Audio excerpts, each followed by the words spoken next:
the opportunity that his crew has. He's going to get a chance to trot out that defense against one of the best offenses in the country. Well, Duke won the toss, and the Blue Devils have elected to defer. And Elijah Green and Omarion Hampton are deep. And it will be the freshman Hampton who will catch it in the end zone, and Carolina will start from its 25.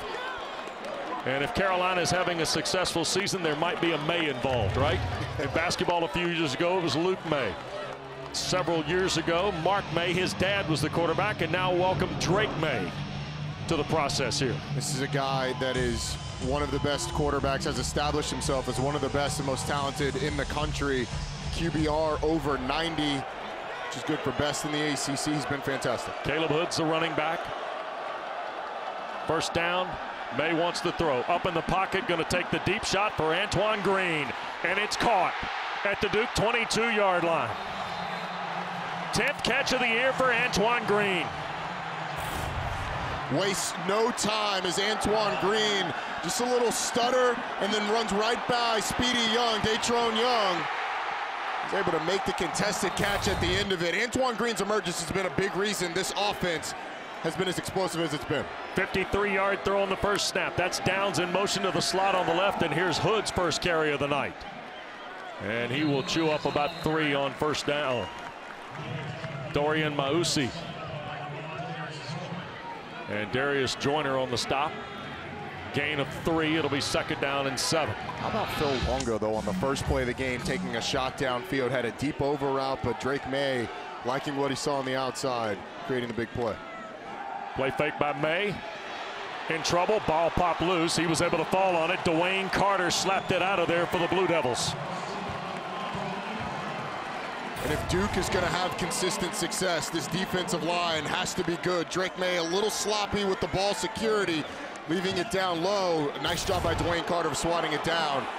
Carolina's been excellent on 3rd and longs this year, but this one is, there's not a lot of plays in the playbook, even for an offense as explosive as this, for 3rd and 15. Tar Heels were 7 of 14 last week against Miami. Duke held Georgia Tech to 5 of 15 in the overtime loss in Atlanta.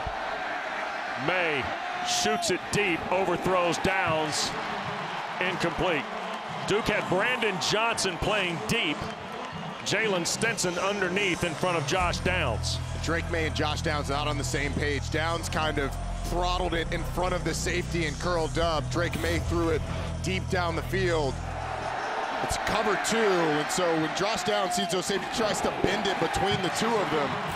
Drake Maye throws it deep, and Duke able to get a 3rd down stop. Noah Burnett will try a 46-yard field goal. Center of the field. And the kick by Burnett is through.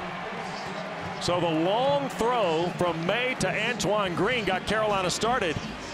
Maybe an unforced error on the fumble by Maye and then a missed throw, Roddy. They settle for the Burnett field goal. I would say that series is a win for Duke. You get hit with a haymaker on the first play of the game on that throw down the field. Carolina tries to take the energy out. Mac Brown happy that his team got points, but if I'm Mike Elko, you took that punch, you steadied yourself, and then stood up on the next 3 plays to force a long field goal. Now your offense gets to go to work. 5 plays, 47 yards, a minute 42. The field goal to 47 or 45 yards for Noah Burnett, who now on the season is 7 for 8.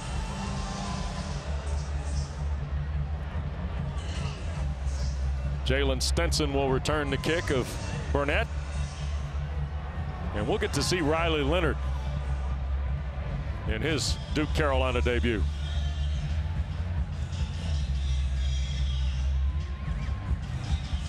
You think that favors Duke a little bit to hold Carolina to a field goal, Roddy? Yeah, anytime you can hold this Carolina offense to a field goal, it is a benefit. But I mean, Duke played 4 plays on defense. 3 of them were good. One of them was a long pass down the field.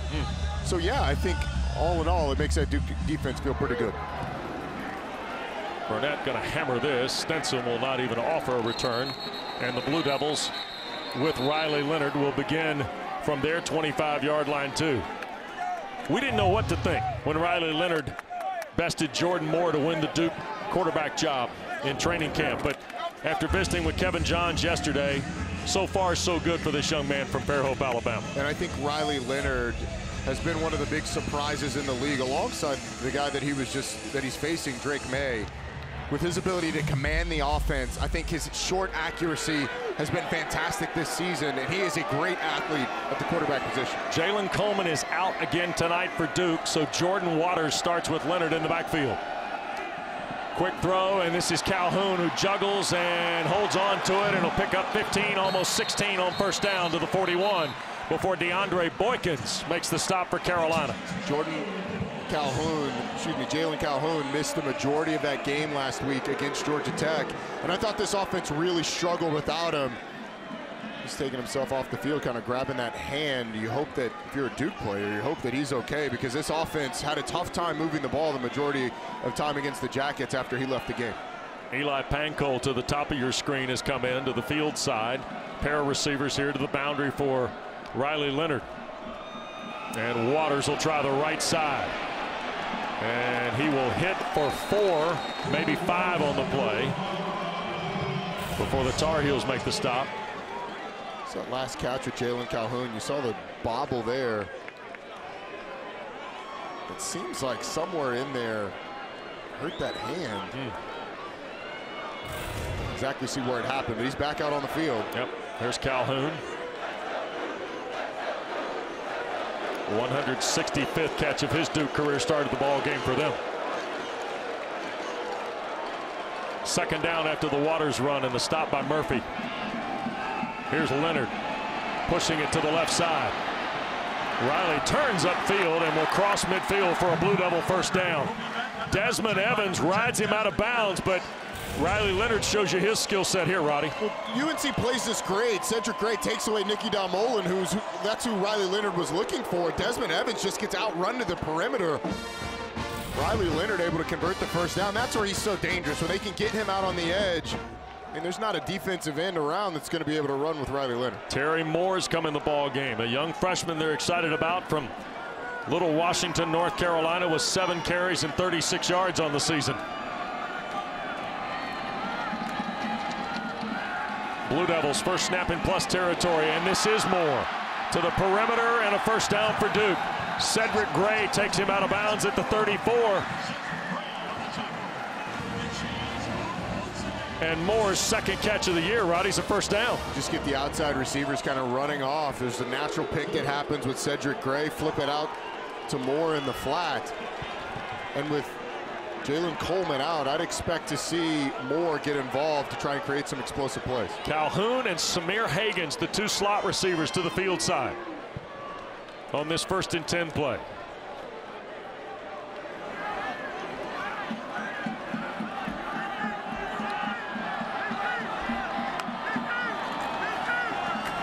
And the give is Moore inside the 20. First he catches a pass, and now Terry Moore runs for 14 and another Blue Devil first down. Kevin Johns told us he's the fastest back in that group. Riley Leonard rides this thing a long time before eventually handing off to Moore.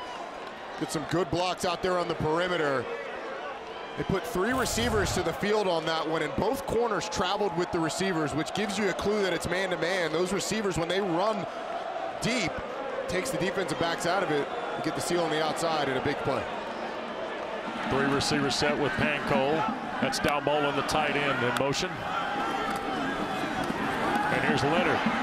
Tried to keep it, and will squeeze off 2, maybe 3 yards on the play. It'll be 2nd and about 8. Desmond Evans, the stop for Carolina.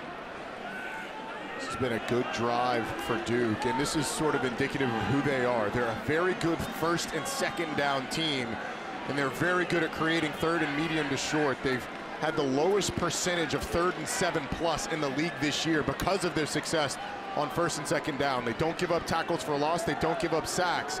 It makes it really hard on defense. Here's the other thing, Roddy. They're working the clock, too, here with this possession and advancing the football to that. That's very intentional. Leonard, pressure coming around him. He'll bail inside the 10. Leonard to the 3 and down to the 2. First and goal for the Blue Devils on a terrific keep by Riley Leonard of 16. Watch the middle of your screen. A hole the size of North Carolina opens up, and Riley Leonard takes advantage of it.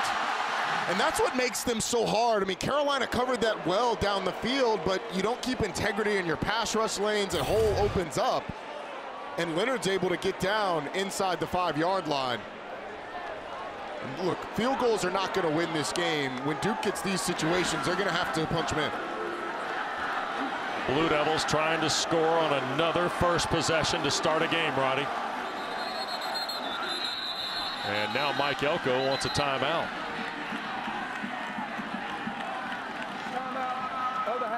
Gary Patterson awards the timeout for the Blue Devils. We take a break. 3-0 Carolina. Duke threatening when we come back. Riley Leonard and the Blue Devils get ready for their 8th snap of this opening possession, Roddy, trailing 3-0. But this 8th snap, they've had plays of 15, 15, 14, and 16, and now it's first and goal at Carolina's 2. They stayed on schedule. Now they have an opportunity to punch it in, which would be huge. Waters with Leonard, and it is Jordan Waters into a stack. Did he break the plane? Yes, touchdown Duke.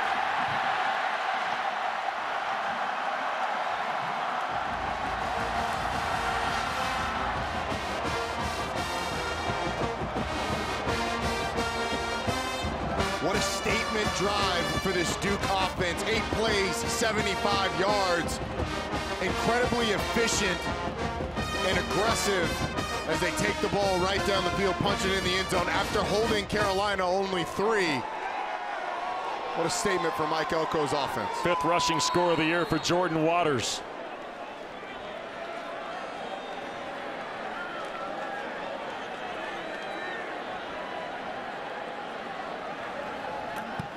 Charlie Ham makes the lead 7-3. Duke's now outscored their opponents 73-13 in the first quarter, Roddy. And they run right behind the extra offensive lineman. Big number 4, Brian Foley, mixing it up. Usually plays guard. They stick him on the end of the line of scrimmage. You get a nice push. Then Jordan Waters keeps driving those legs, powers into the end zone for 6. And you know, when you're at home in one of these rivalry games, to have some success early, keep the crowd into it, especially when you're up against a potent offense on the other side, it's big for that team. Wow, look at that. 13-1 when scoring a touchdown on the opening possession. That's pretty good. So now, Mac Brown's Tar Heels' second possession. We'll see them trailing 4 after the Duke touchdown drive. There's the National Football Foundation College Football Hall of Fame coach, who's second to Nick Saban among active coaches in wins with 270 entering tonight. Carolina will start from its 25. Let's go downstairs. What you got, TD? Yeah, well, like you both mentioned, Duke holding UNC to a field goal on that first drive really energized this Duke sideline. Offensive coordinator Kevin Johns told us this week, we haven't scored as much as UNC all season. We know we're going to have to match them. So for the defense to set the tone early really provided some confidence for the offense, and they were able to execute accordingly. Riley Leonard's first quarter production in the pass game also continues to just be a thing too, Roddy. Certainly does. Terrific numbers. Now can Maye and the Tar Heels return the serve? First down. Tried to go to Josh Downs just off his fingertips, and Joshua Pickett nearly ran into a pick. There's a lot of freedom for these receivers in this offense. Josh Downs probably has the most of any of them, but I'm not sure why he settled that one down. It was man-to-man. He had a guy on his back. Drake Maye expected him to keep running. He shuts it down and ends up incomplete. Duke with a 3-man front. Another quick throw. This is Downs again. A little circle out to the 35 and a first down for Carolina. 29th catch of the year for Josh Downs. The short area quickness of Josh Downs is impressive. He catches that ball, gets right around the defender, and is able to knife up the field. Exciting to watch. Here is Maye. Going to keep it. Called draw out of the Tar Heel huddle, and whoa! Mausi with the big-time tackle on May. No flag as Carolina reaches the 42. Second down. Goes up high. Wraps May up around the neck almost. Tar Heels with a quick snap here. May to his left. Now will get the first down and slide safely with Shaka Hayward trailing at the 48-yard line of the Blue Devils. Stop the presses, Wes. We've had a Carolina quarterback slide for the last few seasons between Sam Howell and Drake Maye. Not a lot of sliding going on. But there was a lot of talk this week with the coaching staff with Drake Maye about protecting his body because the team is better with him at quarterback. Here comes May. Little shovel pitch, and this is Caleb Hood. And he will crack near another first down. Inside the 39 to the Blue Devil 38. By the way, that's another second-generation Tar Heel, Caleb Hood. Former high school quarterback, Roddy, turned running back in Chapel Hill. He's really started to emerge. If he can stay healthy, they feel really good about his progression. 2-by-2 look. Hood will get another crack at it left side this time, and Hood inside the 30, 25 of Duke before Darius Joyner, the transfer from Western Illinois, makes the stop. So really nice job by Awesome Richards and Spencer Rollin of opening up that hole for Hood. 13 more. Hood gets a third straight carry, and he will battle just inside the 23. While Duke is slowing things offensively, Carolina appears to be pushing it up through the gearbox a little bit. Well, they're going to play their tempo, and this is a team that likes to press at times and try and get you tired. With their ability to run the football, if they can sort of get that going, they've been a great rushing team since Phil Longo and Mac Brown arrived. They have not been quite as good this season. If they can get that going, it'll help take that offense to the next level. Here's Amarian Hampton spelling Hood and hammering away inside the 15. Another Tar Heel first down at the Duke 13-yard line. The freshman Anthony was the closest defender to Amarian Hampton. 10-yard run and a first down. Almost like on this drive, Phil Longo has decided to see if Duke can stop the run. We saw quarterback draw. We've seen a number of carries of both Caleb Hood and now Amarian Hampton. I would keep at it, keep challenging this Duke front. Here is May, flips it on the perimeter, and that is Bryson Nesbitt, knocked out of bounds by Shaka Hayward. First catch of the night for Nesbitt, the 6'5", 230-pound sophomore who had 4 catches for 98 and a touchdown against Virginia Tech a couple weeks ago. Listed as a tight end. This tight end room has been fantastic for Carolina today, or this year, excuse me. 10th play of the drive, Roddy. Second down for May. Slings it to the perimeter. Here's Downs and knocked back at the 5. He'll be a yard shy of the first down.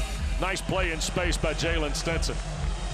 Tackling Josh Downs in space is as difficult as tackling anybody in the league.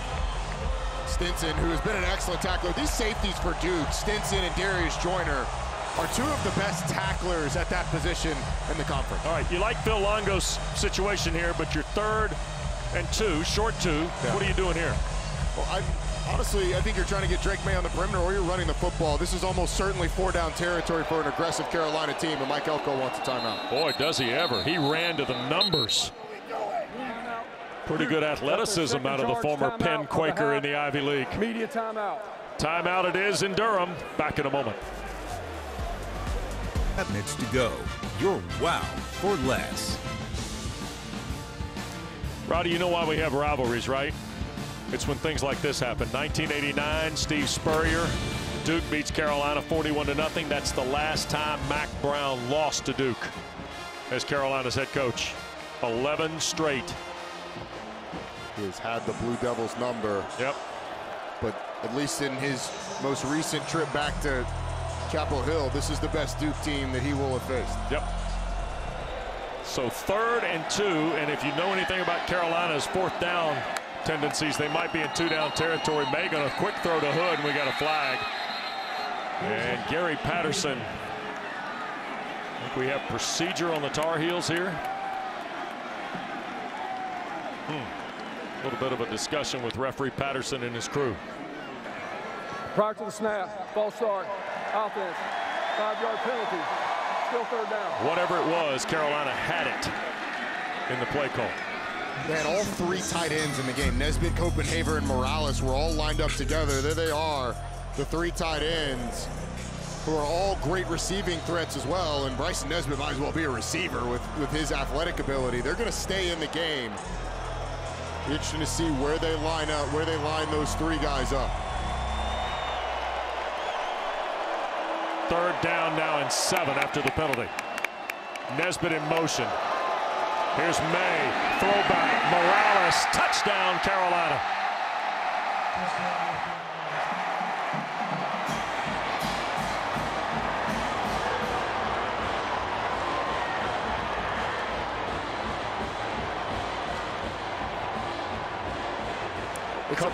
It's a beautiful play design, Wes, by Phil Longo. Keeps all 3 tight ends in the game. You line up 2 of them to one side. Use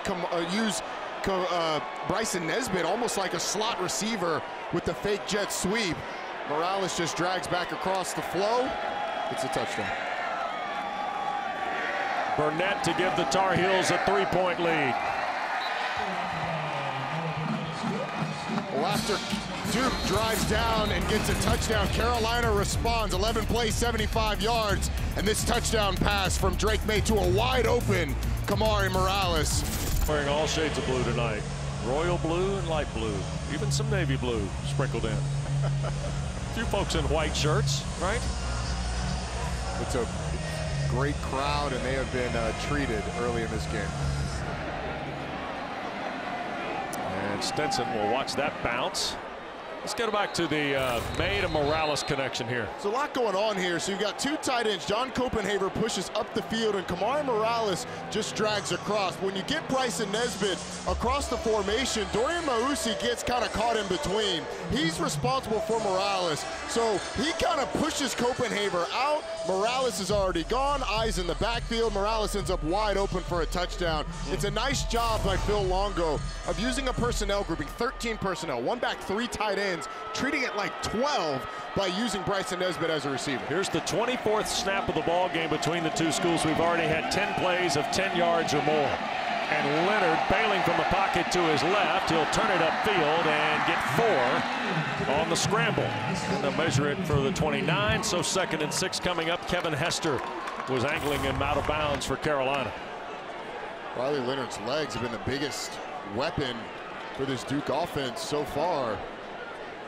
Carolina loses contain on the pass rush, and it leaves an acre of space for Leonard to pick up a nice chunk on 1st down. Well, Hester first, and what power Eccles in full sprint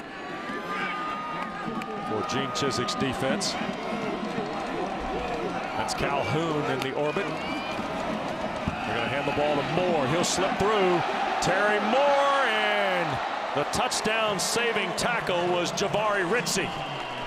Or else the young freshman from Little Washington, Roddy, is standing in the horseshoe of the end zone. He's going to hit his head on the goalpost. It's actually a nice job by Ritzie of pursuing the play. Moore made Cameron Kelly miss in the hole, and it was nothing but green grass. The 290-pound defensive end was able to track him down. Great pursuit. Terrific run by Moore, who had just 7 carries for 36 yards, had 5 for 30 in Atlanta last week against Georgia Tech. Duke at its 46. And Moore again. Tar Heels stay home, play it well that time. Back to the line of scrimmage. Noah Taylor, who has been a terrific grad transfer for Carolina defensively with Eccles and Gray at the linebacking spot, Roddy. First guy there. And I think if this Carolina defense is going to continue to grow, Noah Taylor has to assert himself as one of the best edge defenders in this league. He's shown flashes of it. Really nice pass rusher, big, long, and he's really sort of this whole defensive line. There's a lot of talent there, a lot of potential there, I should say. If they can improve their game, then this defense can hold up their end of the bargain. 2nd and the full.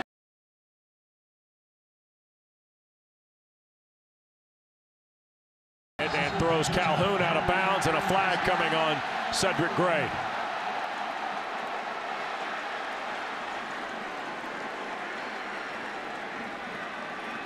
Mack Brown litigating. Dead ball. Personal foul. Unnecessary roughness. Number 33 defense. 15-yard penalty. Automatic 1st down. Mac Brown certainly unhappy, but I actually thought it was a pretty good call at first look. He's got him there. It's exaggerated by him falling into the signs, but he does sling them when they are out of bounds. It's tough for a linebacker to know exactly where you are when that happens, but it's clearly a sling. You're clearly out of bounds. It's a call that's going to happen every time. Ball to the 33. 15 yards plus territory possession for Duke. Leonard loads, throws for the end zone. Calhoun there, incomplete. Giovanni Biggers and Calhoun, this is a pretty good matchup. It is a pretty good matchup, but it's a matchup that Duke's gonna like. Calhoun goes inside the corner and gets one-on-one with the safety, and honestly, the throw is better. It's a touchdown. If Riley Leonard has that a little bit further outside, a little bit less towards the goalpost, it's probably a touchdown, because the only reason Jalen Calhoun can't get to it is he has to cross the face of Giovanni Biggers. First miss of the night for Leonard, his fourth first quarter miss of the year.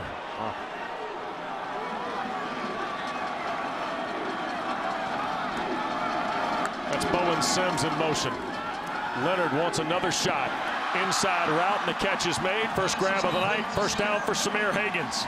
Cameron Kelly the stop. Samir Hagans has continued to improve. Little RPO. Riley Leonard pulls it, slings it down the field. Samir Hagans had the punt return for a touchdown last week against Georgia Tech. He's got incredible speed. I think as the season goes on, he's going to continue to emerge for this Duke offense. I remember we were here early in the year. Kevin Johns was talking about finding a way to get him more integrated in the packaging.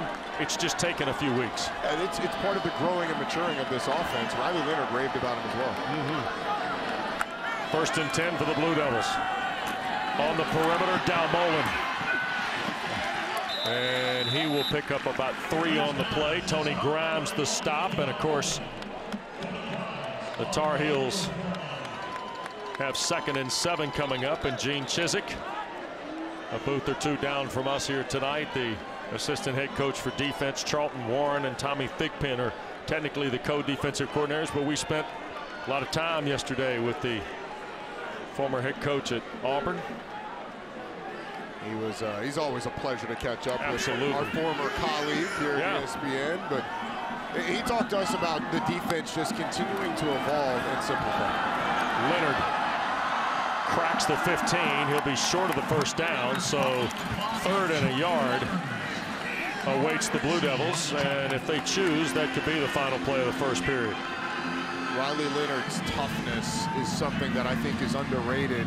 His ability to run the football, his willingness to hit it up in there behind those big offensive linemen amongst the big trees is something that's not lost on his.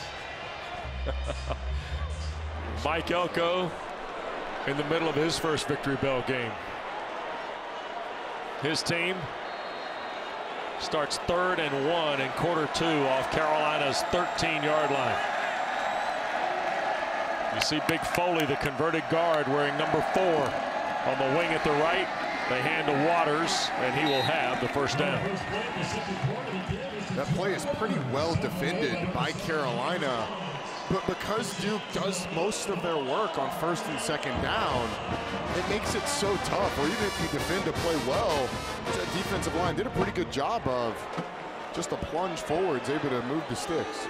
This second quarter has been pretty rough on both clubs from an opposing scoring perspective. Duke's opponents have scored 37% of their total points in quarter 2. Carolina, 36% of their opponents' points have come in quarter 2. Here is Waters, and right toward Power Eccles, and then had some help from Cameron Kelly.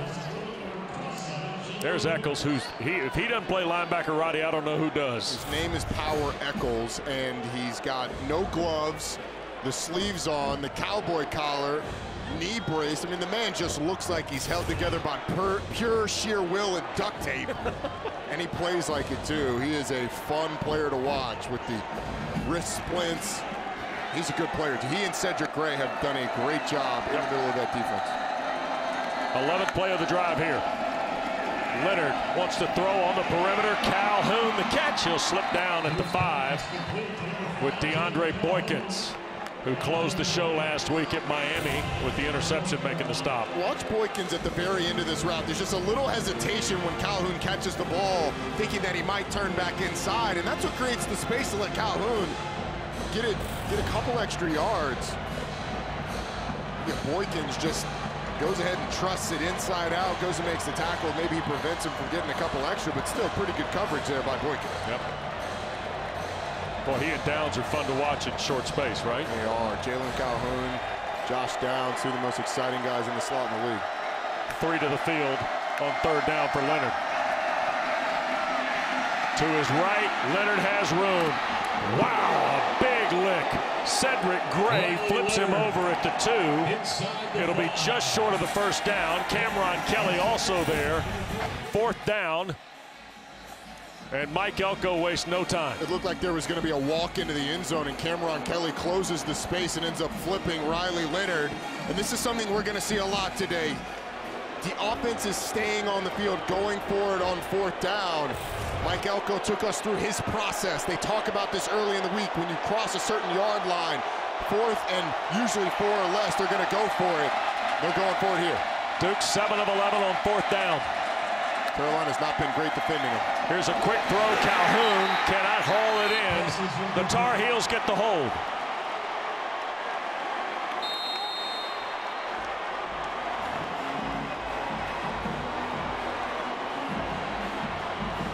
Momentum swing here early in quarter 2, Roddy. Well, both of these teams are going to be aggressive on 4th down, and I think with a better throw, they might have a chance. But after a long drive, the Carolina defense forces a 4th down, gets off the field. Duke runs 13 plays, 72 yards, give it away on downs, and on 1st and 10, deep in his own territory, Drake Maye calls his own number for almost 5. Give the Tar Heels a little working room. Michael Reese, the tackle for Duke. There's a look at the young prospect. 6'3", 260 from Music City. You've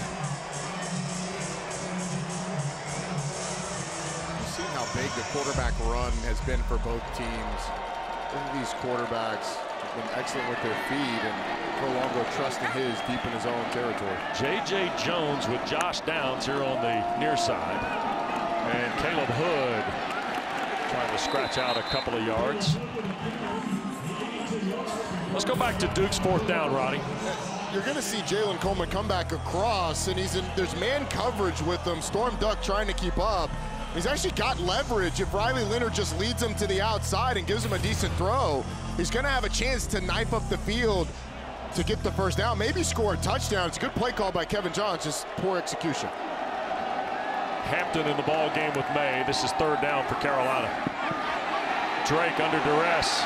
Here to the left side, tries to turn the corner. 1st down, 20. Flag thrown as he's banged out of bounds at the 24 by Brandon Johnson.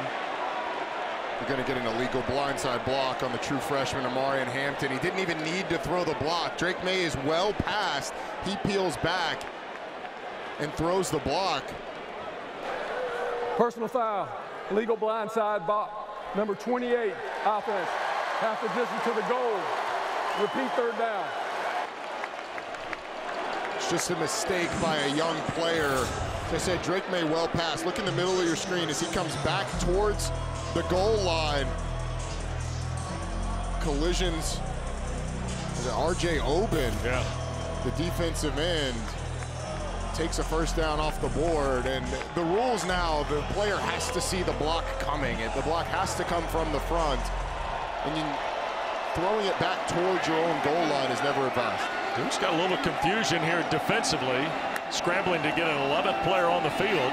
Here is May taking the shot for Jones, who makes the catch.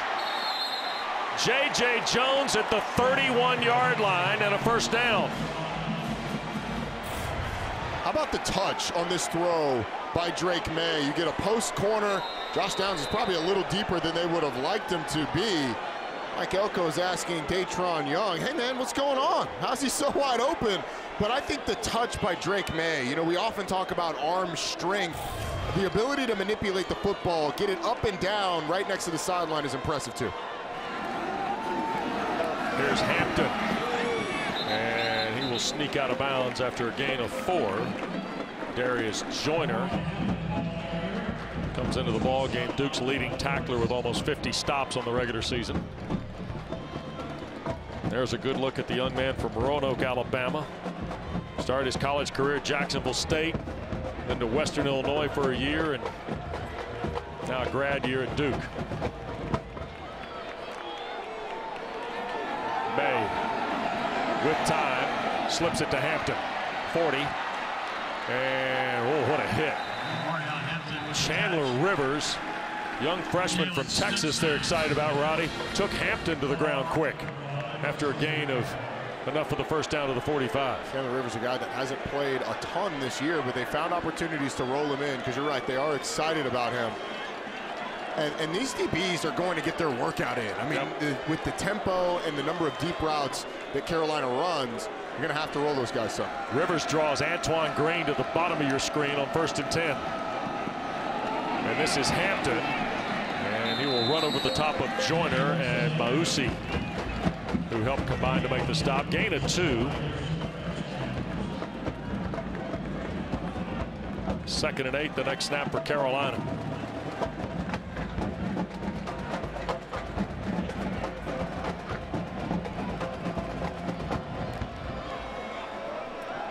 Maye gonna move the pocket to the left, wants Green back here at the near side, and incomplete.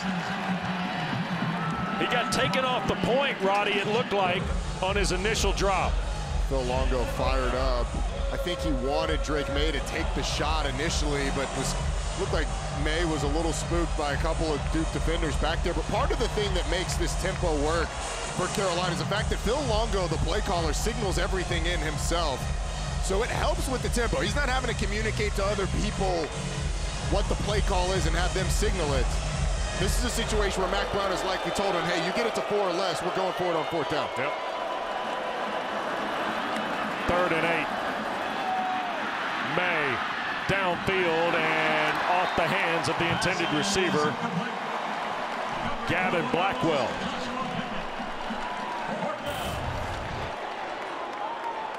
And Carolina, after Maye misses for the 4th time tonight.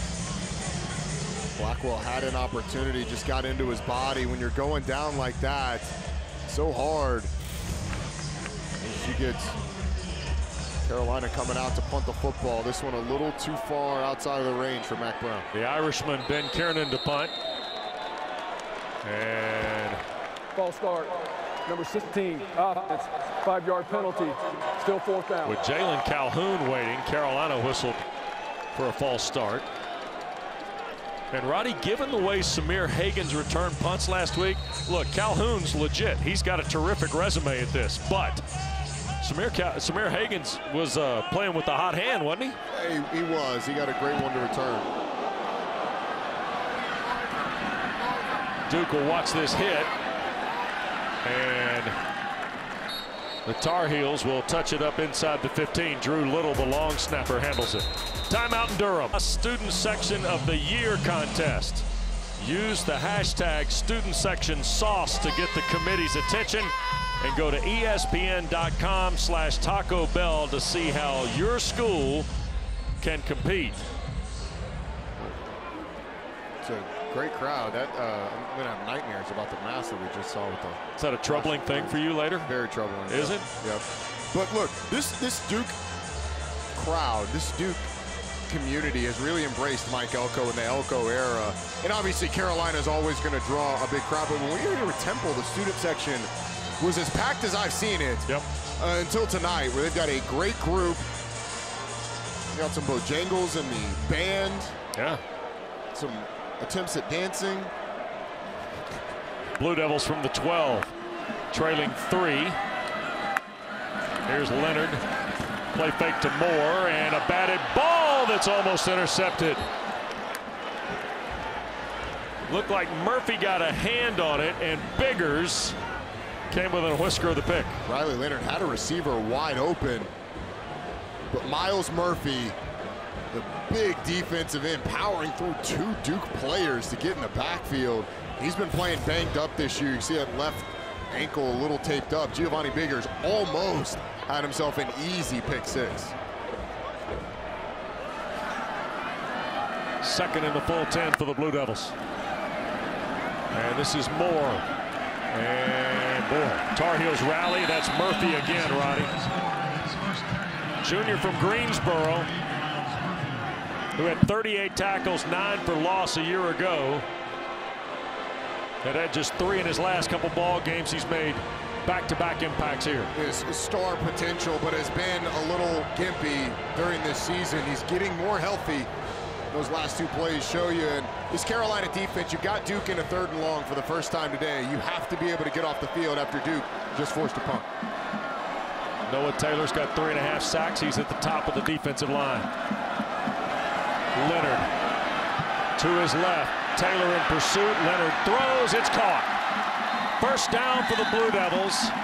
Out at the 27, Jordan Moore on the grab.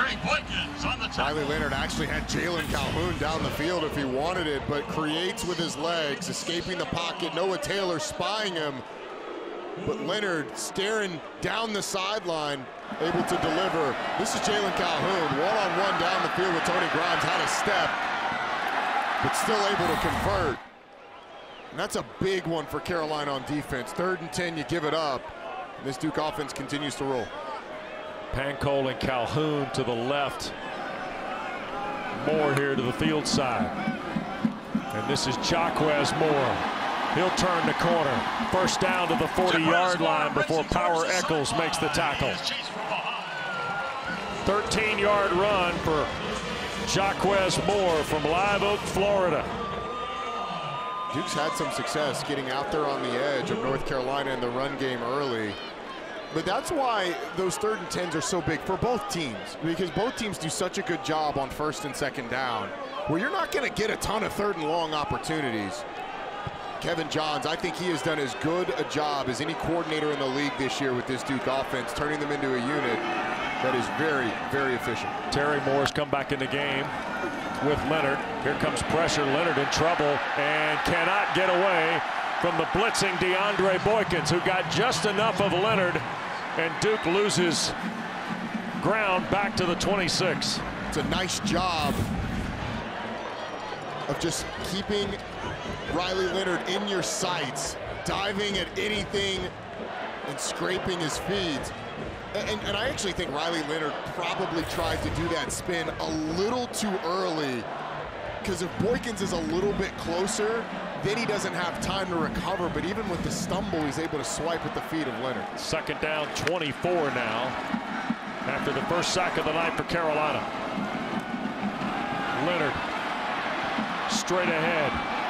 35, 40, and Leonard's loose. Riley Leonard, 30, 20, 10, 5, touchdown Duke.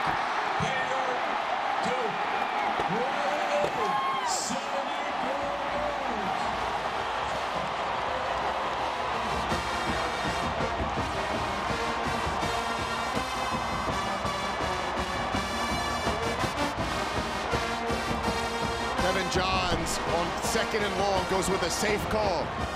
Quarterback draw, let's just get a little bit of yardage back, make it a 3rd and somewhat manageable. And the offensive line got out in front. You could see Riley Leonard point to him once he scored. It was all them. Got out in front, found work down the field, get a hat on a hat, quarterback finishes it with the speed in the end zone. Charlie Ham for the point. 4-point Blue Devil lead. Well, the play before, Riley Leonard gets tackled for a loss, but this time he gets a block from his running back, he gets a block from his offensive line, makes a cut, gets in the open field, finishes it with the speed. And a moment after disaster, there is elation on the part of the Duke Blue Devils. Well, Riley Leonard and Duke back in front, 14-10, after the Blue Devil quarterback went 74 yards. Charlie Ham's kick will not be returned. Carolina will start from its 25, and let's get a look at our Bojangles Big Bo moment from tonight's game, Roddy. And boy, this one's easy. He's got 97 yards of rushing and 74 on one swing. Yeah, and I think if you're going to give Bojangles to anybody, it's the guys up front. Terry Moore throws a block. You've got a couple of others. including Jacob Monk in there. Riley Leonard does the easy part with the speed in the end zone, turns around and says, hey, offensive line, that was you guys. You guys have earned the Bojangles today. So now Carolina trailing 4, and Riley Leonard, you see, the longest run of his career, and throw in another 69 yards of passing, and he's helped Duke to a 4-point lead. Now Maye and the Tar Heels. We get a delay of game here? Sure did. Delay of game. Wow. Offense, 5-yard penalty. Still first down. Rarely do you see it on the first play of a possession. Yeah, and I think that's just a young quarterback losing track of where the play clock is. They may have been slow getting out on the field too. But it's going to put Carolina behind the sticks. 5th penalty for Mac Brown's team. Duke yet to be flagged tonight. Here is Maye from the pocket, and Nesbitt the catch and slipped to a knee. That's going to be ruled incomplete.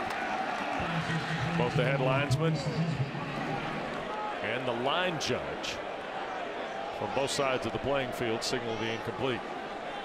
And as good as Drake Maye's been, there have been stretches where the offense has kind of gone into a lull a little bit. Looks like a pretty good catch to me. From that angle, it looked like he was under it. I didn't see the ball hit the ground. I would expect them to take another look at this.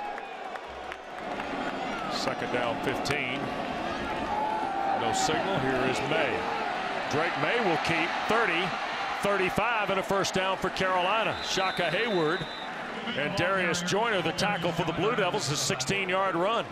Well, it doesn't end up mattering, but I'm a little surprised that we didn't get another look. Based on the one look that we saw, I mean, Bryson Nesbitt was going down. It looks like it hits the hands. I mean, perhaps it's between the hands, but the replay officials certainly have more angles than we saw just there. Right. But it doesn't end up mattering because Drake Maye is able to pick up the first down. Here is Maye, tried to make a quick throw of it, and it is ruled a fumble, and Duke has recovered. Are now flagged incomplete. Oh, it is a fumble and recovered by Shaka Hayward. The head linesman came in signaling incomplete. Gary Patterson confirms a fumble. Duke, who entered the ball game number 2 in the country in fumble recoveries, Roddy, gets one here.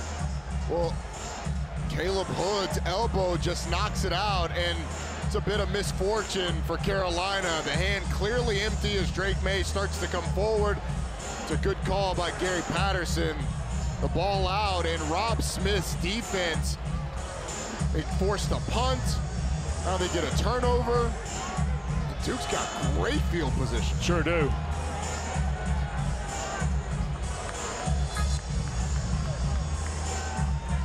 They're going to review the play.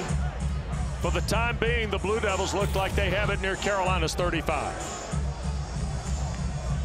Defense getting offensive. Jordan Travis, boom, hit by Miles Murphy. Taylor Davis recovers. It would set up a DJU touchdown. Clemson leads 24-14. Emac and EJ have not spoken since kickoff.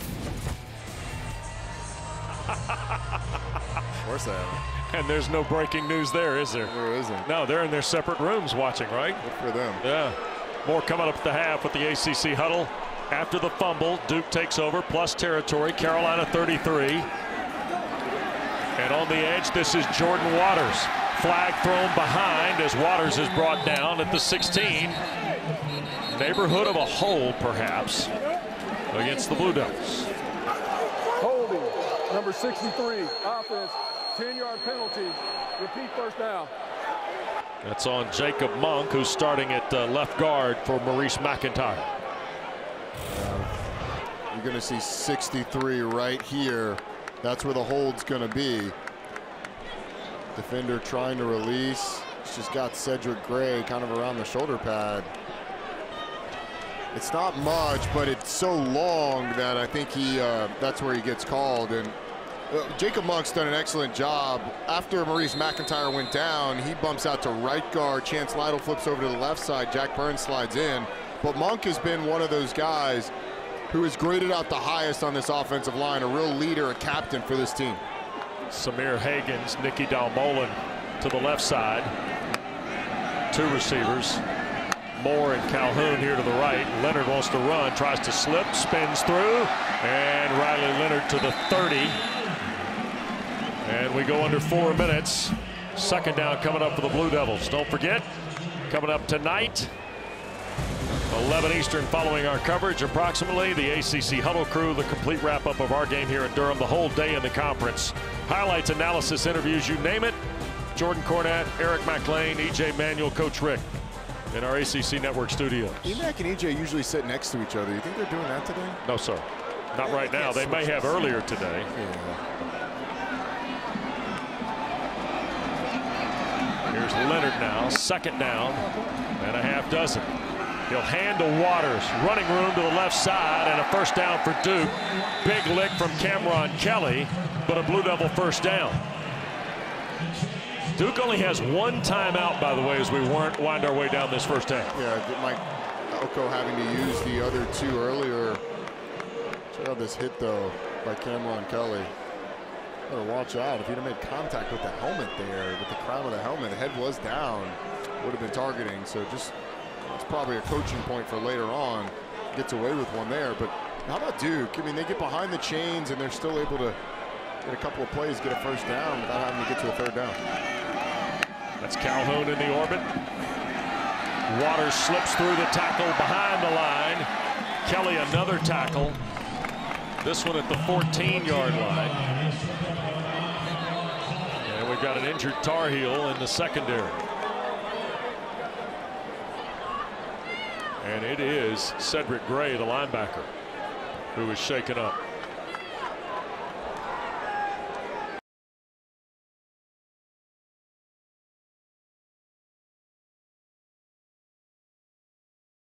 This game or even after, that would be a huge loss for Carolina. I mean, he's the heart and soul in the middle of that defense. Ian Power echoes, and to be honest, behind them they haven't played a whole. The guys behind them haven't played a whole lot. Ra Dilworth's played 50 snaps this year. Randy Caldwell's only played 10. It's taken out by a teammate. Yeah, Biggers. Hope that he's all right. Sometimes those are scarier than they are painful. Like you get an initial thing of pain and then you just lay down to make sure you're okay. You do the check, the checklist. My ankle okay? Can I move it? My knee okay? Can I move it? Well, Duke has taken a moment to huddle. Let's check with Taylor. Well, guys, I spoke with Riley Leonard this past week coming off the Georgia Tech game, which he said was his worst game. And I asked him how that affected him. He said, I think it actually made me more competitive because I hated how it felt so much. He said, if I had made fewer mistakes, I believe we would have won that game. It's up to me to put our team in better situations, and how I do that is not forcing as much. He said, I know I'm capable with my legs, but I have to be smarter so that everyone around me is more effective. He's done a really nice job of that today, Taylor. There were some missed throws in that game. Responded late against Georgia Tech and has really built on that momentum today. So now second down and 3. Leonard again will offer Waters the football. And he will dive toward the 10. I think that's enough for the first down. Roddy mentioned Ra Dilworth. He's the guy that helped out on the tackle. And now North Carolina has taken a timeout as we go inside of 2 minutes here. Should be enough for the first down, and it is at the 10-yard line. Don't forget, coming up tomorrow, Sunday Best on ACC Network features a volleyball doubleheader, 1 o'clock Eastern Time. Notre Dame welcomes Virginia Tech to South Bend. Then at 3, Syracuse and North Carolina. Both matches right here, part of Sunday Best on ACC Network, always available for you on the ESPN app.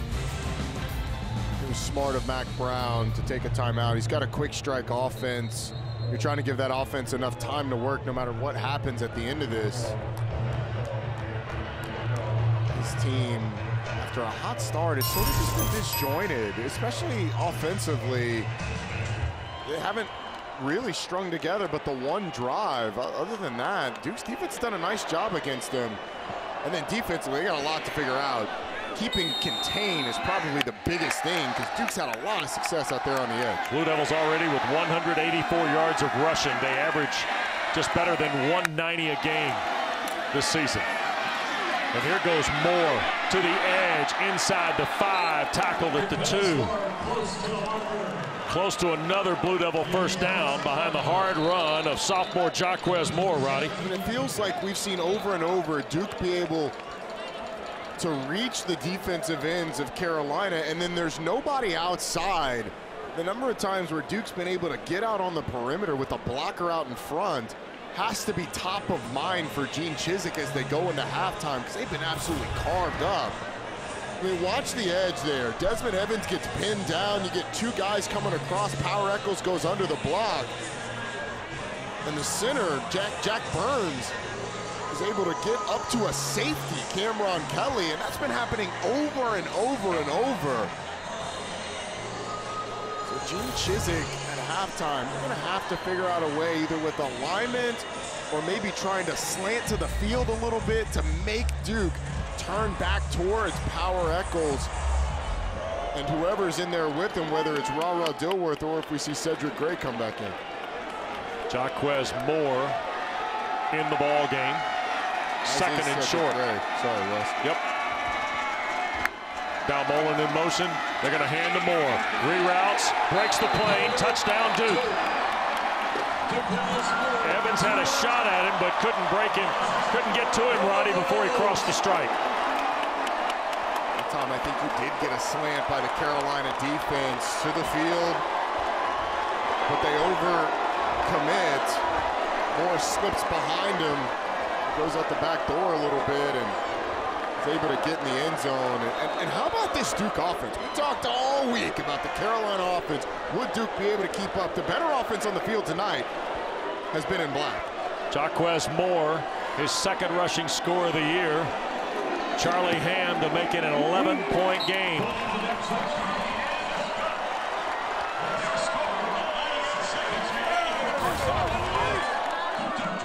This Duke offensive line moves a big defensive line for Carolina. Desmond Evans avoids the block, but he's on the backside. There's only so much he can do. How about Jaquez Moore? I think this running back room for Duke is a little bit underrated. They've got a bunch of guys. Jalen Coleman not playing tonight, but Jordan Waters and the 2 youngsters, Jaquez Moore and the freshman Terry Moore, form a really talented group that Kevin Johns has been able to take advantage of, and they are swag surfing. Trooper Taylor's involved. Yes, sir. He's always, he brings the swag all the time. He brings the riz. 3 touchdowns and 4 Blue Devil possessions here in the first half, Roddy. I think the way they've done it, too, is the most impressive with long, sustained drives. There'll be no return. Carolina will have 1 timeout and 98 seconds to go in this first half. All right, if you're Carolina, Duke's going to get the ball first in the second half. And so cutting it to 21-17, I think is big. Obviously getting a field goal, you would take it. But after that first drive for Carolina, which had the big play, ended in a field goal, they had the long 11-play drive, but since then, 9 plays punt, and then the fumble. Yep, 3 plays and a fumble. And now from the 25, Maye, who's thrown for 117, gets his 8th completion in 13 throws. And it's a gain out to the 32-yard line by Bryson Nesbitt. I like the easy pitch and catch to get started. Let your quarterback see one in the hands of his receiver. Yep. Here's another one. This is Hood on the receiving end. First down, and Caleb Hood high steps out of bounds to the 43. Joshua Pickett there for the Blue Devils. Get closer to midfield. I would not be surprised to see Carolina take a shot down the field. They've had some success getting past these Duke corners. Blue Devils only rushed 3, and that is off the hands, thrown slightly behind Nesbitt, the intended receiver. Shaka Hayward was tracing Nesbitt's steps, the Blue Devil linebacker. Now playing with 3 safeties deep, and just another example of Carolina. The quarterback, Drake Maye, and the receivers not on the same page. Drake expecting them to sit. Bryson Nesbitt continuing in a little bit further. A little game management here by Gary Patterson's team. His unit, they've got to get the ball spotted properly to the 43.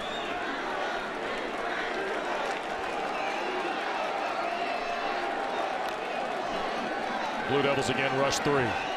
Maye shoots it for downs, and he'll be tackled at the 47. Mac Brown has a timeout as we work toward a minute to go. I think they're okay right now, just working with their tempo.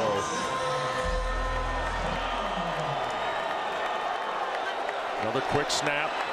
Here's Maye to his right. Now he'll pump and dive for what should be the first down at the Blue Devil 47-yard line. They will stop the clock to move the chains.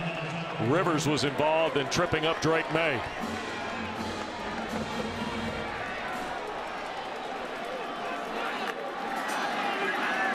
Here's Maye, pumps, now looks, deep shot, Antoine Green inside the 10, keeps his feet, steps out of bounds.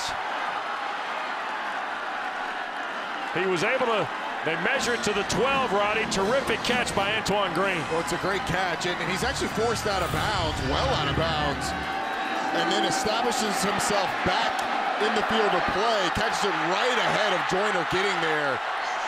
They tried to go cover 2. The DB, excuse me, the corner did a nice job of forcing him to the sideline, but that made him so wide that Darius Joyner couldn't quite get over there in time. Here is Maye. To his left, he will keep it at the 10, the 5, and nicely step out of bounds. Did not go to the air, Roddy. I was holding my breath. I thought he was going to jump from the 5 after what we saw a week ago against Virginia Tech. But again, that's been part of the conversation with Drake Maye. Hey, you have to be smart about when you decide to do those things. You are the quarterback of this team. Get out of bounds. You'll have more opportunities to get the ball in the end zone. So first or second down and about 2.5.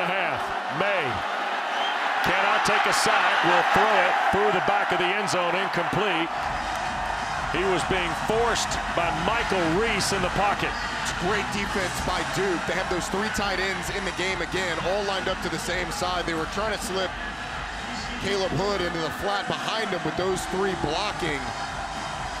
I'll tell you, Reese played a nice first half. Reese has done a nice job, you're right. They took out John Copenhaver, but you've still got 2 of the tight ends in the slot to the top of the screen, Nesbitt and Kamari Morales. Josh Downs alone to the bottom. Here is Maye. Field kind of opening up for him, rolls to the right, shoots it to the end zone. It is caught. Is it a touchdown? It is for Caleb Hood.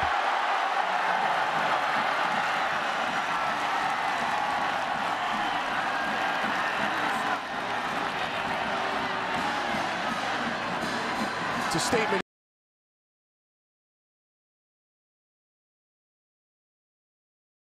This first half, offensively, to get back in a rhythm.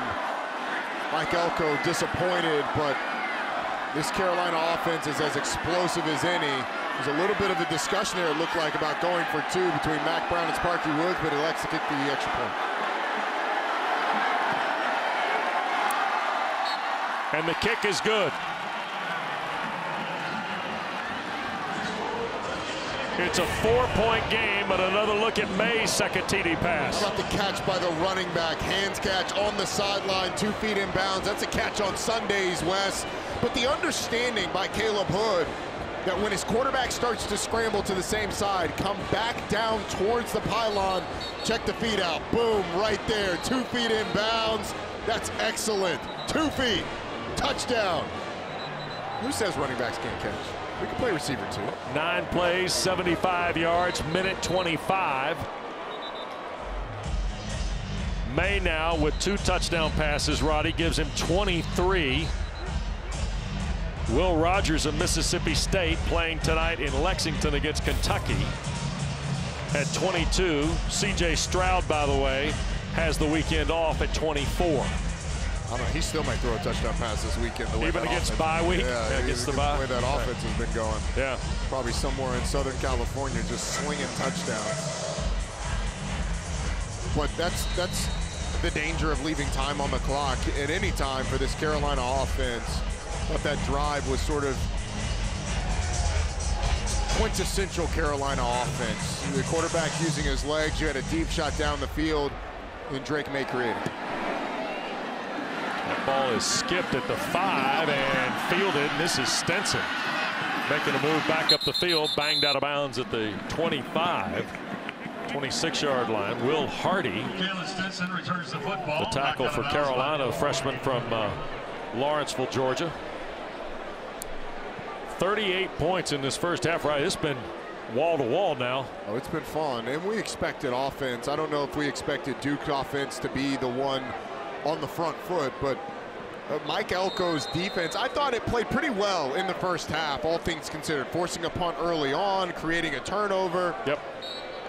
And so this Duke team, a lot to talk about going into the half, but this was a first half that was incredibly, look, we've been talking a lot about the rivalry.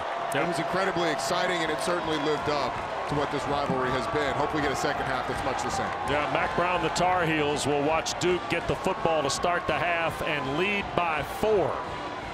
Will Mike Elko's team. Riley Levels, who have the 4-point lead. And I just said to you a moment ago, it feels big. Feels like it's an important possession, really, for both schools. It does. I think for Duke, you have to continue to extend this lead to 2 scores so that Carolina feels like they're chasing the game constantly, putting pressure on that crew and putting pressure on that Carolina defense to make stops. Burchett's kick to start will bounce through the end zone. The Blue Devils will start from their 25. Let's check in. Taylor Davis with Mac Brown a moment ago. All right, Coach, you mentioned to us this week Riley Leonard's athleticism. He showed that early. How is he challenging your group? He's running the ball. He's ready for 120 yards, 74 on one play. The biggest difference in this ball game, we haven't stopped the run like we had to. They've had the ball a lot more than we have, so they're keeping us off the field offensively. And the 2 plays are the turnover that led to 7 points and the 74-yard quarterback draw. So that's 14-point swing. So for us to win this game, we've got to stop the run, and we can't let the quarterback beat us. We can't let 13 beat us. Your offense took advantage of that last drive before half. How do you continue the momentum? Well, that was a great uplifting drive for us because it gave us a chance, got us back in the ball game, gave us a lot of momentum going into half. So this first drive, second half is really important. Thank you, Coach. Thank you. Well, and on the first play, Pancol catches a 14-yard shot from Leonard. So Duke looking at a 1st and 10, and it's 39. And Duke's game plan has worked to perfection. Not necessarily bleeding the play clock, but not working with any sort of urgency offensively, shortening the game. Here is Waters trying to get to the perimeter, and Cedric Gray hits him behind the line. It'll be a loss of 1. It's where Duke had a lot of success in the first half on those runs to the outside, trying to get to the edge of the Carolina defense. Number 10, Desmond Evans, does a nice job of leveraging the football and forcing it back in to those linebackers. It's a really nice job by the defense of keeping leverage and forcing the ball back inside. 2-by-2 look here for Leonard. He'll dump it to Waters. Trying to get to the corner. Flag thrown. He's taken down at the 42 by Gray. And a penalty on Duke and against Jacob Illegal Monk. block in the back. Number 63, offense, 10-yard penalty. Repeat second down. Well, it's a nice job by the defender. It's Power Eccles. So here's 63, Jacob Monk. He's going to come out and block Power Eccles, who's kind of ducks down and only gives him his back. So it forces him to push him in the back. And it's pretty obvious blocking the back. A pretty good sales job by Gray, or Eccles rather. No, when you're running like that, you get shoved in the back. It throws you off balance. Maybe a little bit. Moore has come into the game. Jaquez Moore, the running back. Here's Leonard trying to go again with his feet. Carolina handles that nicely. Javari Ritzy. Roddy stayed home to stop the quarterback run. And he did a nice job of pushing the pocket a little bit and then folding back under. As these defensive linemen continue to rush the pass, you sort of get a feel for the passer's rhythm, for the quarterback's rhythm. Did a really nice job there of folding back, closing the hole, and forcing Duke into a 3rd and long. Mac Brown talked about the importance of this drive. This play feels really big for this Carolina defense. Duke was 2 of 3 in the first half on 3rd down. Leonard, pressure coming. This is Panko. Trying to find a running lane and knocked out of bounds at the 40. Ra Dilworth, who did not play in the last couple of ball games for the Tar Heels, makes the stop here. Watch at the bottom of your screen the absolute destruction of the block by Cedric Gray forces another Duke offensive lineman to come out. I mean, he absolutely throws Nicky Dalmolin. Jack Burns has to get out there and block him. And Dilworth's able to clean it up. 4 plays and a punt. Here's Porter Wilson for the first time tonight. Josh Downs at the 12. Looking for room at the 15 and no more. So Carolina will take over actually at its 14-yard line. So we see Leonard for 4 snaps, and here is Drake Maye. Back to work for the Tar Heels. And here's the QB numbers, Roddy. Yeah, Drake Maye, as you can see, has done his mostly through the air. Carolina only had the ball for 11 minutes and 34 seconds in that first half. So they've been sort of choked of the ball because of Riley Leonard's success. 109 yards, 74 of those coming on 1 play. There was also a sack in there as well. Riley Leonard has been incredibly efficient. Missed the fourth down throw, but that really the only mistake. Drive will start with a handoff. Here's Caleb Hood, and he picks up almost 8 on 1st down. So Hood, a 7-yard run. Tar Heels underway, Taylor. Guys, a slight Duke defensive injury update. Quarterback Datrone Young is actually spending some time in the medical tent right now. They're tending to his ankle. Looks like he's getting extra wrap put on it, so he is out of this one right now. Made a throw on 2nd down in traffic. Tough catch. Bryson Nesbitt hangs on. Pretty big collision at the 32 with Jalen Stinson. Yeah, but with Datrone Young out of the game, it makes him really young at corner. Joshua Pickett, a sophomore, and Chandler Rivers, a true freshman. May wanted to cut that loose. Now Dwayne Carter's got him and will sack him. And a flag will be thrown for the takedown. Personal foul, unnecessary roughness, number 90, defense, 15-yard penalty, automatic 1st down. And Carter and Mike Elko, neither guy particularly happy here. I thought Dwayne Carter did obviously a nice job of getting to the quarterback. I mean, he's trying to take, that's not roughing the passer. I mean, Drake Maye doesn't even hit the ground. He hits Carter. Right. It's you know, I obviously understand protecting quarterbacks, but from what you saw with Grady Jarrett last weekend in the NFL, or Chris Jones on Monday night. Chris Jones on Monday night, and right. now that one. Yep. I mean, the refs are almost asking for it with some of these roughing the passer penalties or unnecessary roughness penalties. Dwayne Carter has to take the quarterback down to the ground.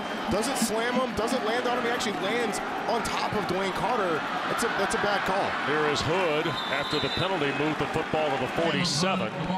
Caleb Hood gets almost 6. It'll be to the 48. It's a 5-yard run for Hood into Duke territory. And now this Duke defense has to rebound.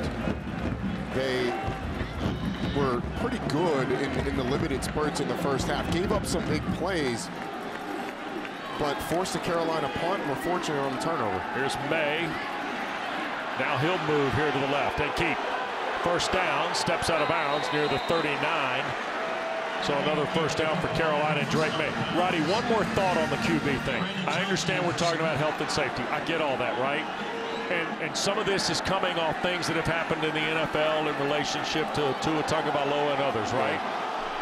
But we're now making a play that we knew the parameters of 3 weeks ago, subjective. Yeah, and the quarterbacks are big and they're athletic, and you have to be able to take them to the ground. If you don't want them to, blow the whistle earlier. Hood. And then it won't happen. Hood got blasted head on by Darius Joyner and Shaka Hayward. No gain on the play. It'll be 2nd and 10. You see Caleb Hood come out. And Elijah Green has come into the ball game.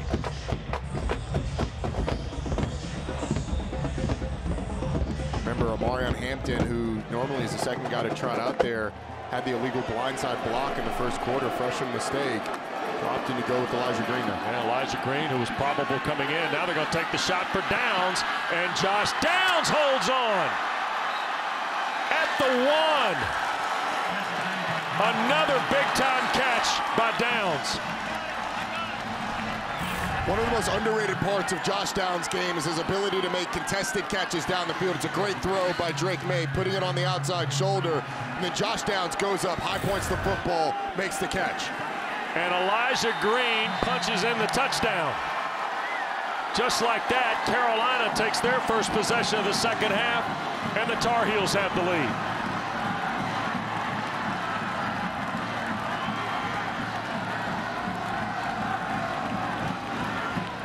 It's what Carolina likes to do after these big plays. They tempo you quick to the ball, quick snap, plunge it into the end zone.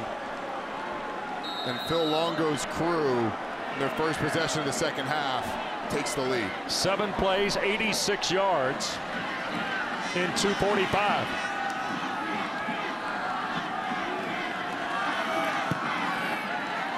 And the point after from Burnett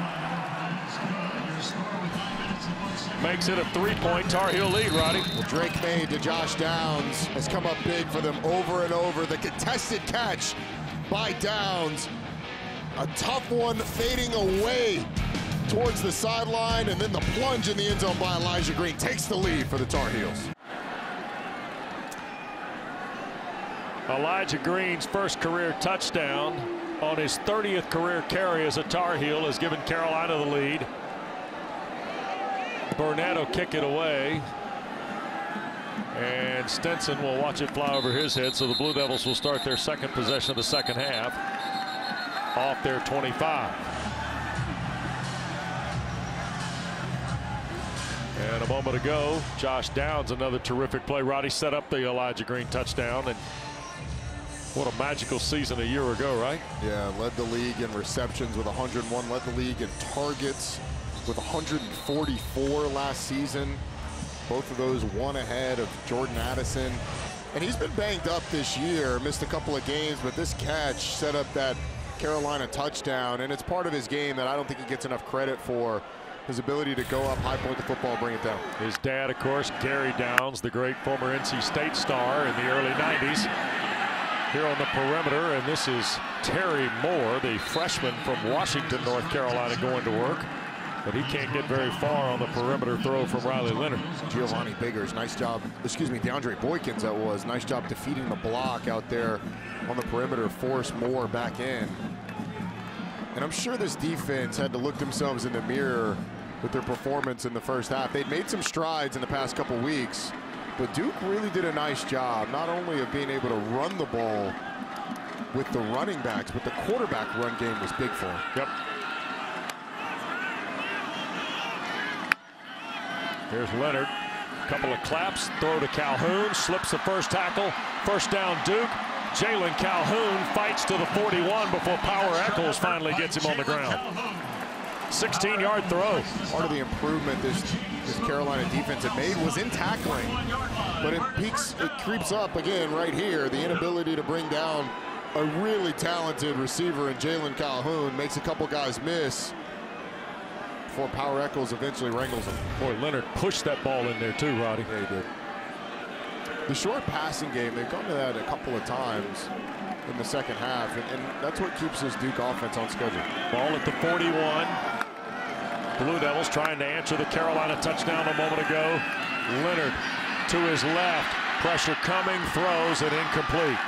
DeAndre Boykins has become a factor, and now flag's going to be thrown. Roddy, is this going to be going low on the tackle? Boykins went too low, yeah, which is, I mean, that one's in the rule book by the letter of the law. It's a correct call. The passer was not in the passing posture at the time of the pass. Wow. Flag's going to be picked up because he was out of the pocket. You're not afforded those same protections, and honestly, I think he hits him just above the knee and then sort of slides down, and that's what makes these things so difficult. But out of the pocket, so no penalty for roughing the passer on that one. Stays 2nd and 10 for the Blue Devils.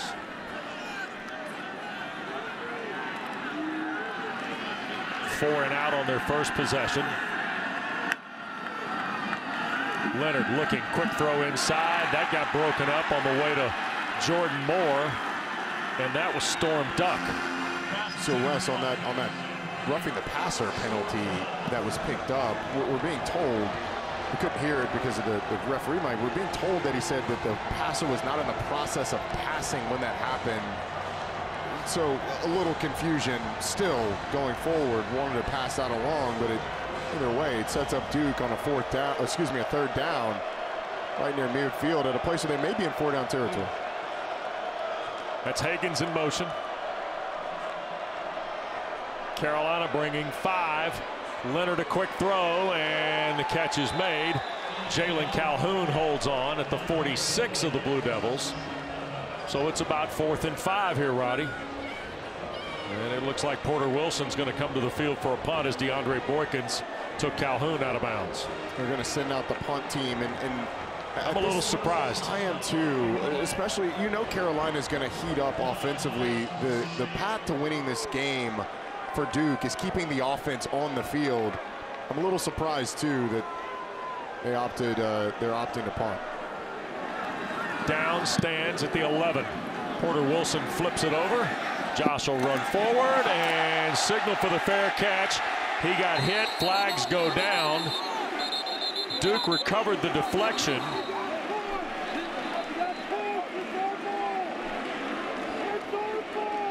It looked like Jordan Moore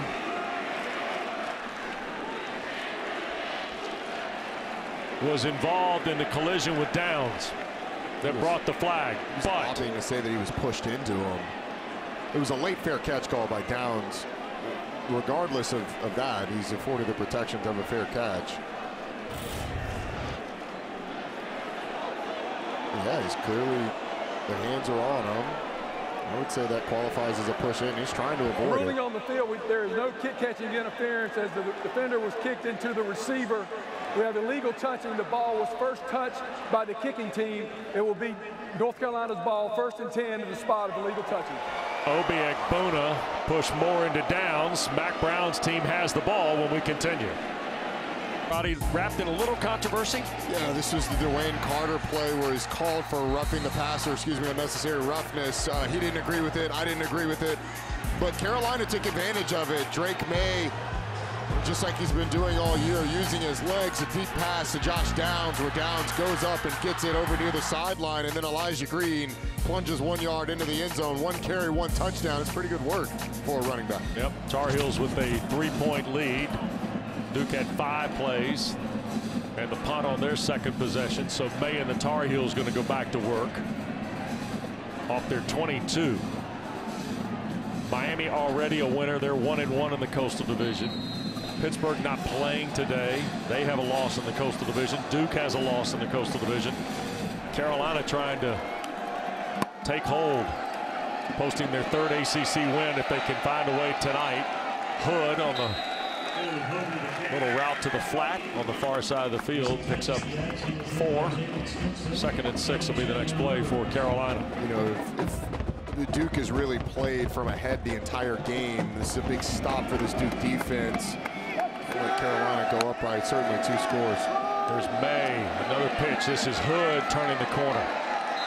Caleb Hood knocked out of bounds and just shy of the first down, the 31 by Darius Jordan. Coaching staff told us that Caleb Hood really started to separate himself from the other guys in that room with his balanced plays. He's shown that when he's healthy, he is very good. Carolina 4 for 6 tonight on 3rd down. Drake Maye, open field, and Shaka Hayward will tackle him at the 46, and a flag comes down. And it's going to be on the Tar Heels. Holding, number 11, offense. 10-yard penalty from the spot of the foul. Repeat 3rd down. Okay, the foul occurs. The marker was at the 46. Should be like 3rd and 4, I think. Well, no, because if the play occurred at the 46, did he achieve the 1st down? Pulls him down. Yeah, it's 1st down. There you go. So spot foul does cost Carolina 10 yards, but Maye had already eclipsed the 1st down. Green has come back in to spell Hood.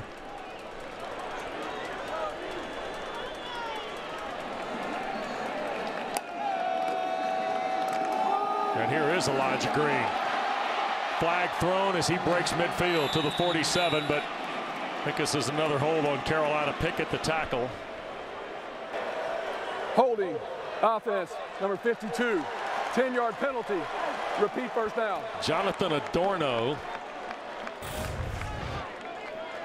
You see the right guard right here, Jonathan Adorno. That's who they called it on. See, trying to disengage. Yeah, an arm around. It's become a little bit of a sloppy game here in the second half. A little choppy with all the flags being thrown. Yeah, each team missing a starter in the offensive line tonight. William Barnes not going. Adorno the start for the Tar Heels. Here's May, going to take the shot and underthrows J.J. Jones, who quite frankly had turned the corner against Pickett. The play was not designed to go to this side, but Carolina's done a nice job, whether the ball's being thrown to him or not, of running by these defensive backs of Duke. That ball just underthrown. Drake Maye knew it too. As soon as they sees that ball hit the ground, he was pretty bummed about that throw. Drake's 15 of 23, 231, a couple of scores tonight. May will keep it. And Shaka Hayward the tackle. Right around the 33-yard line. It'll leave Carolina 3rd and a dozen. Now the question is, what can Rob Smith do? What can he dial up as Carolina goes with tempo? They did not sub. Duke is trying to substitute.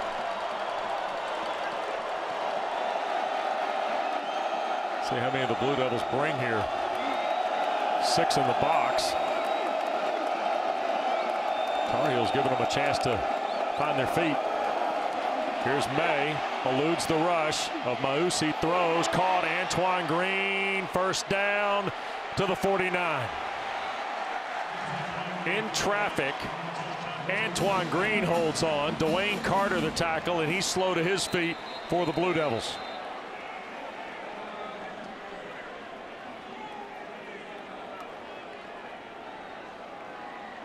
And we're going to get a timeout. They're going to check on Dwayne Carter. Carolina converts the first down.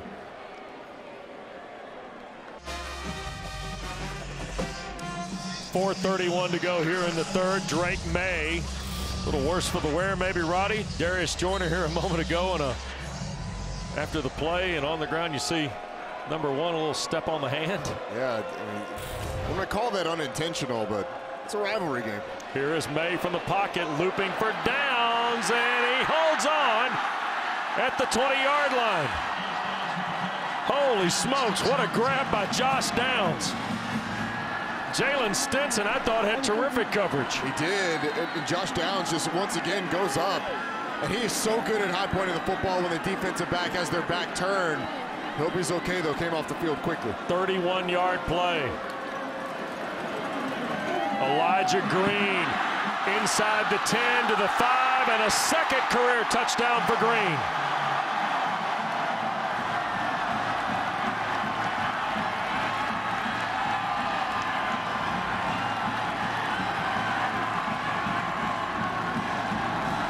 And this Carolina offense feels like it's got its rhythm back, feels like it's got its mojo back a little bit after being starved of the football in the first half, having a couple of mistakes, a self-inflicted wound with a turnover here in the second half. They have been hitting on all cylinders. Burnett for the point. 21 straight by the Tar Heels, Roddy. When you need plays to be made, this Carolina team, Josh Downs has made them his entire career. Great ball skills to go up and secure it. I mean, that's just strong hands, incredible athletic ability, leaping ability, high pointing the football, bringing it down. And then the run by Elijah Green, running over a couple of defenders, getting in the end zone. This Carolina offense, the running the football, they've sort of gotten it. They've done a good job of getting back into it during this game. And that's a strong run by Elijah Green. Great balance, great feel to kind of roll off of that tackle and get in the end zone. Well, while Carolina's run game has started to click, Duke's run game that was surging the Blue Devils in half one only has 2 yards here in half two. And go back to the last drive of the first half. It was massive for Carolina to get that touchdown. That 21 unanswered, 14 of those in the third quarter, 7 of those right before halftime, and a very efficient, methodical drive down the field to get in the end zone there. Give yourself a good feeling going into halftime, regroup, come out. Defense got to stop, and now the offense, a couple stops from the defense, and now the offense is really rolling. Barnett has Samir Hagans waiting. And there will not be a return by the Blue Devils, so their third possession of the second half will start from the 25. Don't forget, when we're done here tonight, ACC Huddle After Dark, if you will, post-game. Jordan Cornette, EMAC, EJ Manuel. We'll see how that relationship stands with Mark Richt. The way the score of the game has gone, EJ's got a lot of time to figure out his feelings. Highlights, analysis, interviews, you name it, they'll have you covered. The ACC Huddle is right here on ACC Network and always available to you on the ESPN app. Are you saying that whatever the wager was leans towards EMAC at this moment? He's got the whole fourth quarter to work himself through the stages of grief. But 34-14, that game's over. Wow. Here is Leonard and Duke trying to get started. Calhoun a catch. And then Storm Duck the stop after a throw of 9 to Jalen Calhoun. 39th career start tonight. Calhoun's going to go over 2,000 career snaps tonight as a Blue Devil. He's played a lot of football, and I think this year they've done the best job of his career of getting him the football consistently. I think Kevin Johns has done fantastic, making sure that his impact players on the perimeter have impacted the game all season. 6 catches, 55 yards tonight for the Greenville, South Carolina native. Here's Leonard from the snap. Long throw and almost picked. Tony Grimes was targeting a ball for Nicky Dalmolin.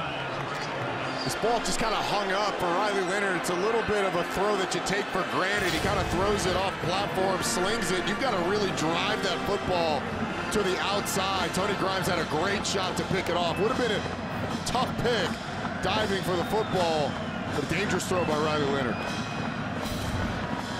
3rd and 1.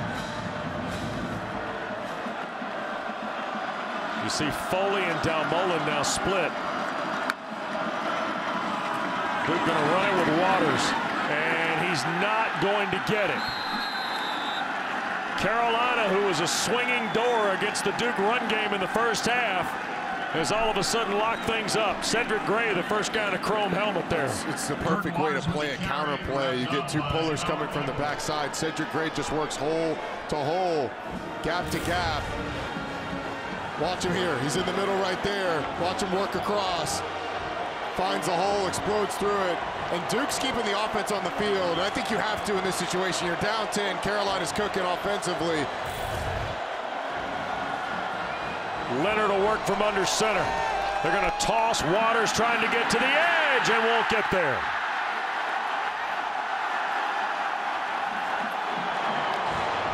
Biggers and Boykins were the first 2 Tar Heels there, Roddy.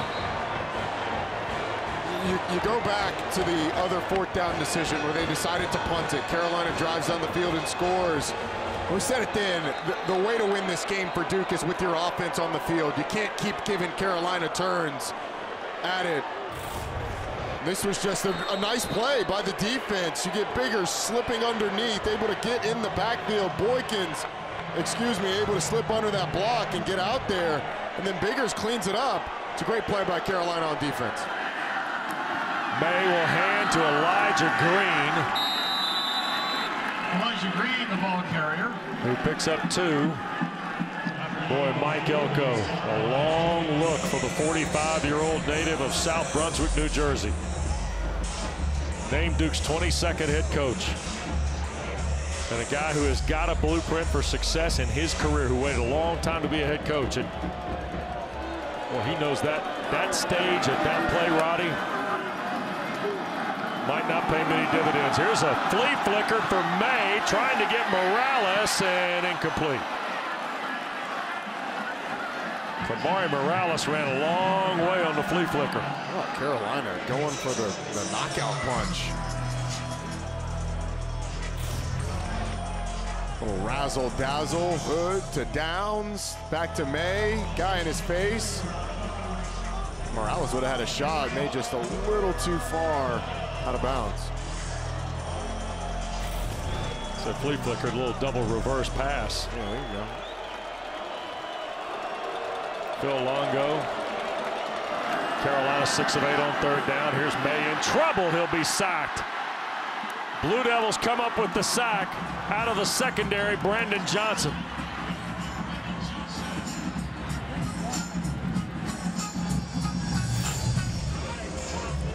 Gonna get pressure from the right side. Johnson's kind of lined up right over the guard, and sometimes those smaller guys give guards trouble, those offensive linemen trouble, because they can get down so low.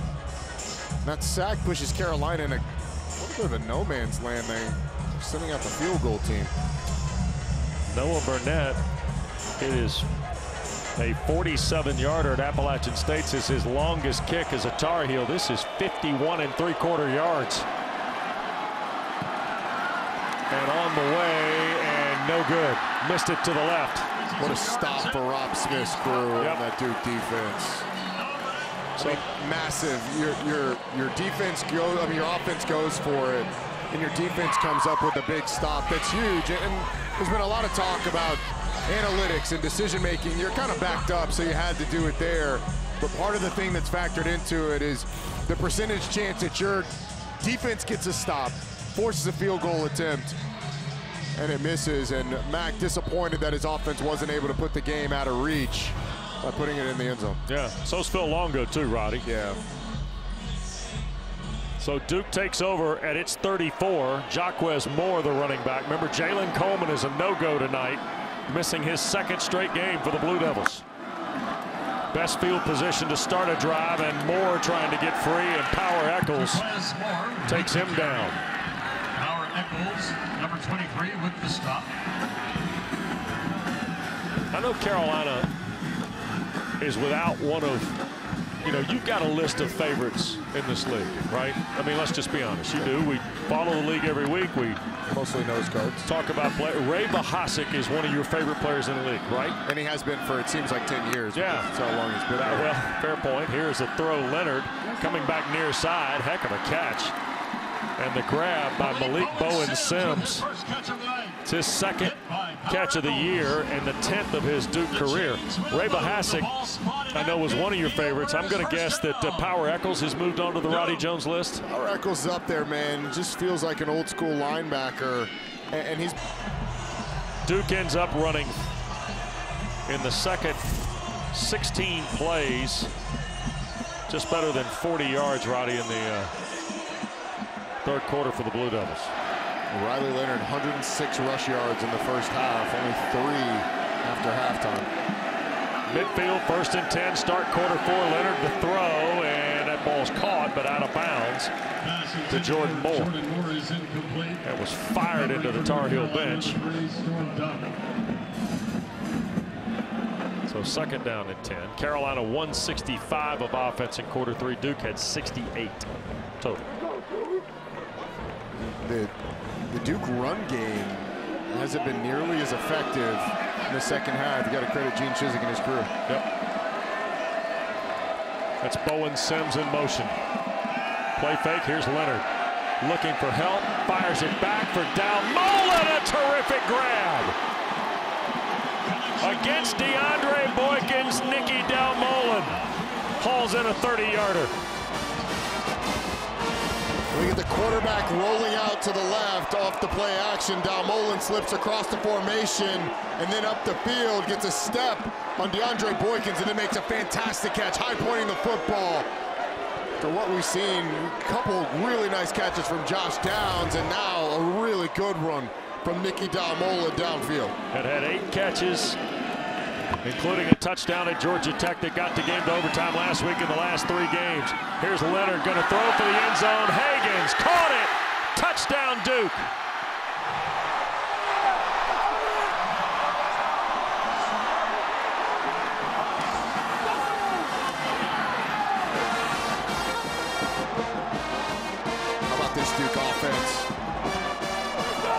couple shots down the field to start the fourth quarter. And they're able to put the ball in the end zone.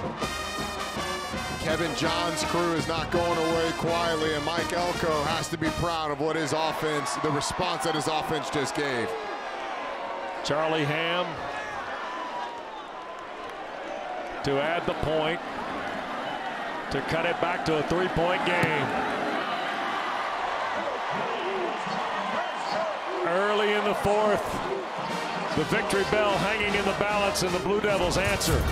Terrific throw.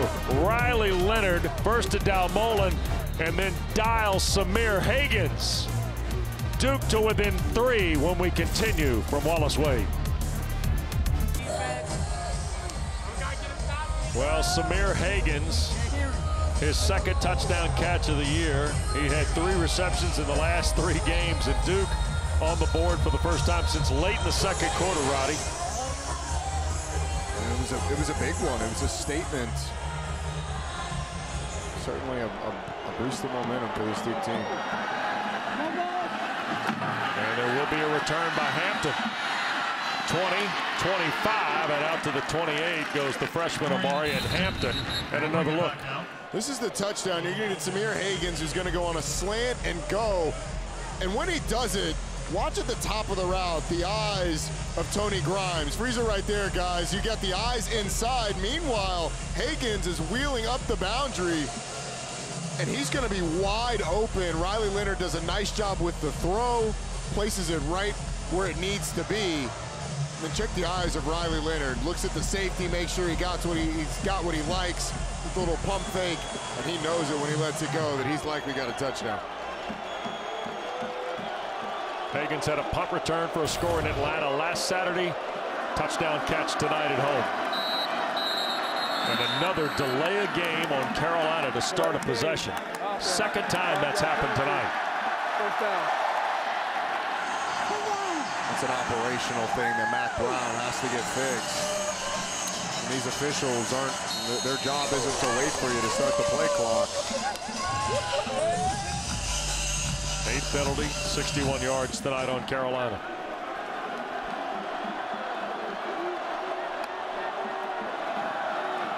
Hood. And Caleb Hood gets bottled up after a gain of maybe 2. Darius Joyner, Jamian Franklin, the Notre Dame transfer from a couple of years ago, who led Duke in sacks coming into tonight.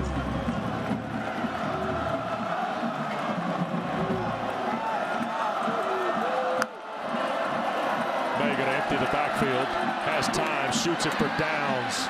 What a catch in traffic with Brandon Johnson hanging on him at the 31. It's a great catch. I want to point out the play that Darius Joyner made, though. He had an opportunity to clean up downs on the back end. Watch one come into your picture. He's going to pull off and not make the play. Those are the types of plays that targeting is taken out of the game. Nice job by Joyner. Hood will be tackled inbounds at the 34, and we got a flag again here behind the play. It's against Carolina for a hold. Mike Elko's got to decide. He's going to decline. Holding. Number 65 offense. That penalty's declined. It will be 4th down. I think a little too far back for Mac Brown. You're going to look on the left side of your screen. Nice spin there by Carter. Pulled down to the ground. Mac Brown going to send out the punt team. You know, these are the situations where you consider all the inputs, consider what the book says about going forward in this situation. You consider the way you're feeling about your offense, the way your defense is playing. Mac Brown elects to punt. Calhoun will wait on the Kiernan punt. And from the 18, here's Jalen Calhoun back for 3 yards to the 21. 48-yard punt, minimal return. Duke trails 3 with the ball when we come back. Bernard fields it at the 26. Heading to the far side. Gio at the 35. Gio, he's at the 50. No, he's not. Yes, he is. Gio is going to take it for a touchdown. Are you kidding me? Hard to believe it's 10 years ago. Jones Angel, the radio call on the Tar Heel Sports Network. That was the debut of the chrome helmets, Roddy. And chrome helmets became a thing. Yeah, they did. Don't wear them often, but they brought them out tonight for the Battle of the Victory Bell. And, of course, State Carolina's a thing. Duke State don't get played enough, will in the new scheduling format, right? Oh. And, of course, this tonight, the Battle for the Victory Bell, the 109th meeting between the two.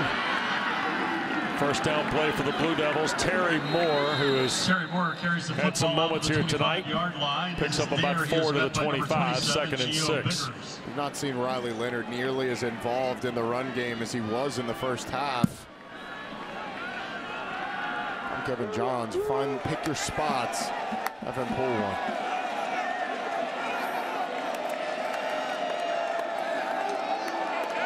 After the Leonard to Hagan's touchdown, Duke forces Carolina their first 3 and out. Now 2nd and 6, and trying to get Moore fired up in the run game again. Close to a first down, and we'll have it.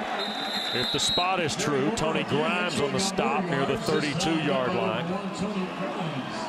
So Duke is back kind of to the ground game here, Roddy, that was paying off so well for him in half one. Yeah, and Andre Harris, a right tackle, just pushes Kamen Rucker up the field to create a little bit of a hole for those pullers to wrap around and get a gain for a first down. Leonard throws, batted away. Tar Heels got Giovanni Biggers there in coverage on a ball for Dalmola. Trying to get just a few yard gain on first down. It's another one of those where there was a really good coverage, and it can be a little bit of a dangerous throw with Biggers right there, only able to get one hand over and knock it down, but he was all over that. 2nd and the full 10 here for Duke.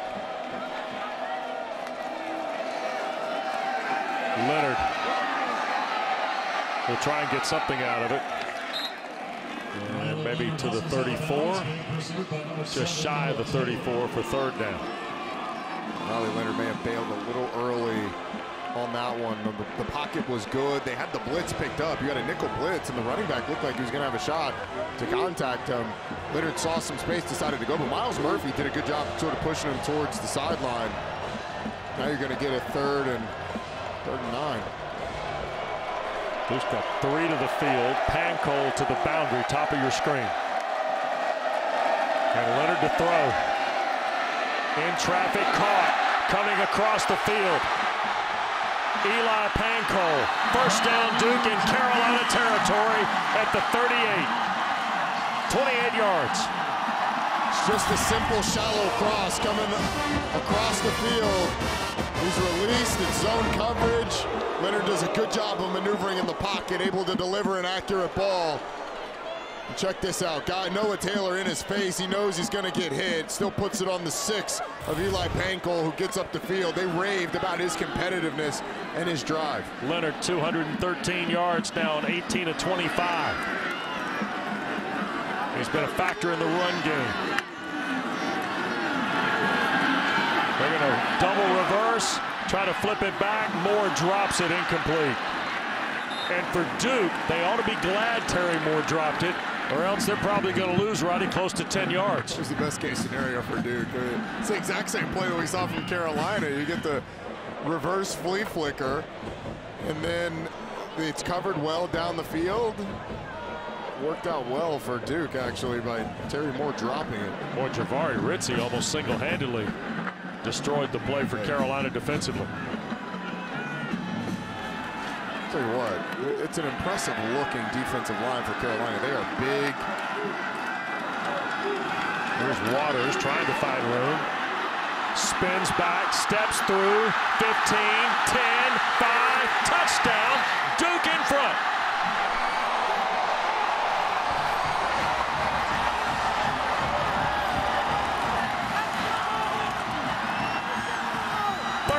Yards. What an incredible run by Jordan Waters. This play is dead to rights, and Carolina fans around the country expressing their frustrations, not just the ones in the stadium.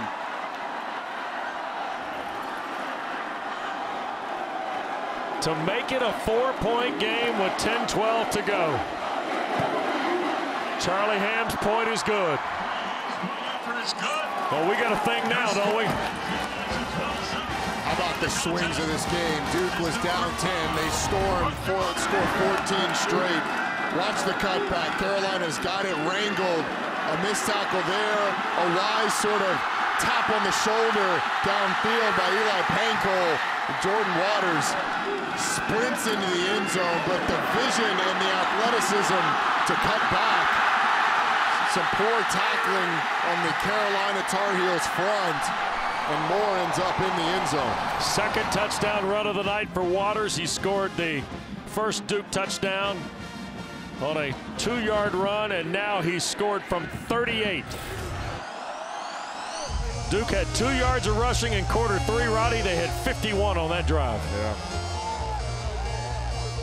Getting back to it, and I mean, the back and forth nature of any rivalry game is certainly going to be evident, but the ebbs and flows of this game have been pretty big. I mean, Duke controlled a lot of the first half.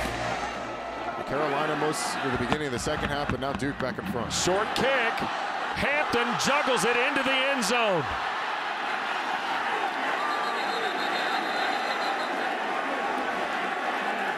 And it'll be a touchback. Into the end zone. Touchback. Duke thought they had a safety. The ball broke the plane into the end zone. It'll be a touchback to the 25. And you can fumble the ball, you can muff the ball into the end zone and still kneel it. I'm not sure Amarion Hampton was completely confident in that, but fumbling the ball and it goes into the end zone, you can still kneel it down and be able to create a touchback. Let's go down to Taylor. Yeah, Roddy, you mentioned when this Duke team was down 10 points to start the fourth quarter, coaches challenged them for a fourth quarter fight. Keep in mind, they were down their biggest deficit of 14 points to Georgia Tech last week, came back and forced overtime. They wanted to see fight, and they've shown it. Maye for Antoine Green, who can't hang on. The coverage by Pickett on a long throw to Green, similar to the one that opened the ball game for Carolina offensively. It's a little underthrown by Drake Maye. Antoine Green runs right by Joshua Pickett. He's probably pass interference too on the back end. I mean, Green's trying to come back to the ball. Pickett contacts him, clearly impedes his ability to catch the football. Darius Joyner looks like he's kind of worried about it as well. I think Duke may have gotten away with one there. Second down 10, ball at the 25. Quick throw in the flat. Here's Elijah Green circling to the perimeter, and it'll be 3rd and short after Joyner helps him out at the 33. Bryson Nesbitt trying to get Green some running room. The tight end on the perimeter. Caleb Hood will come in for 3rd and short. And with 9:46 to go and down 4, Carolina quickly gets lined up here. 2-by-2 look.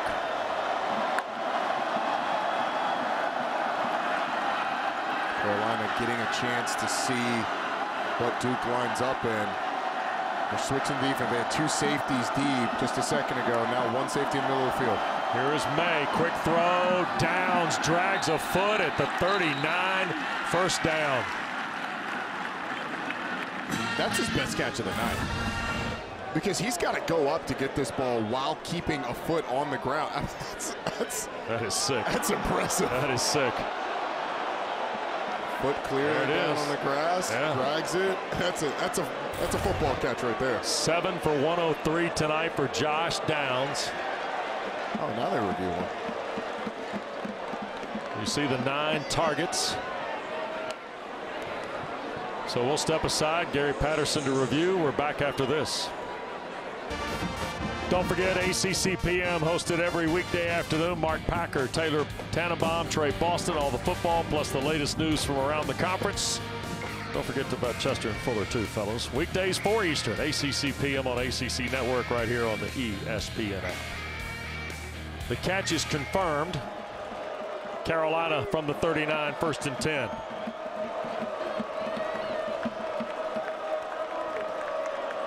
Trailing 4. Maye shoots it again and held on that time by Downs across the 50 to the Duke 49. Josh Downs already with his 7th 100-yard game of his career, his 2nd this season.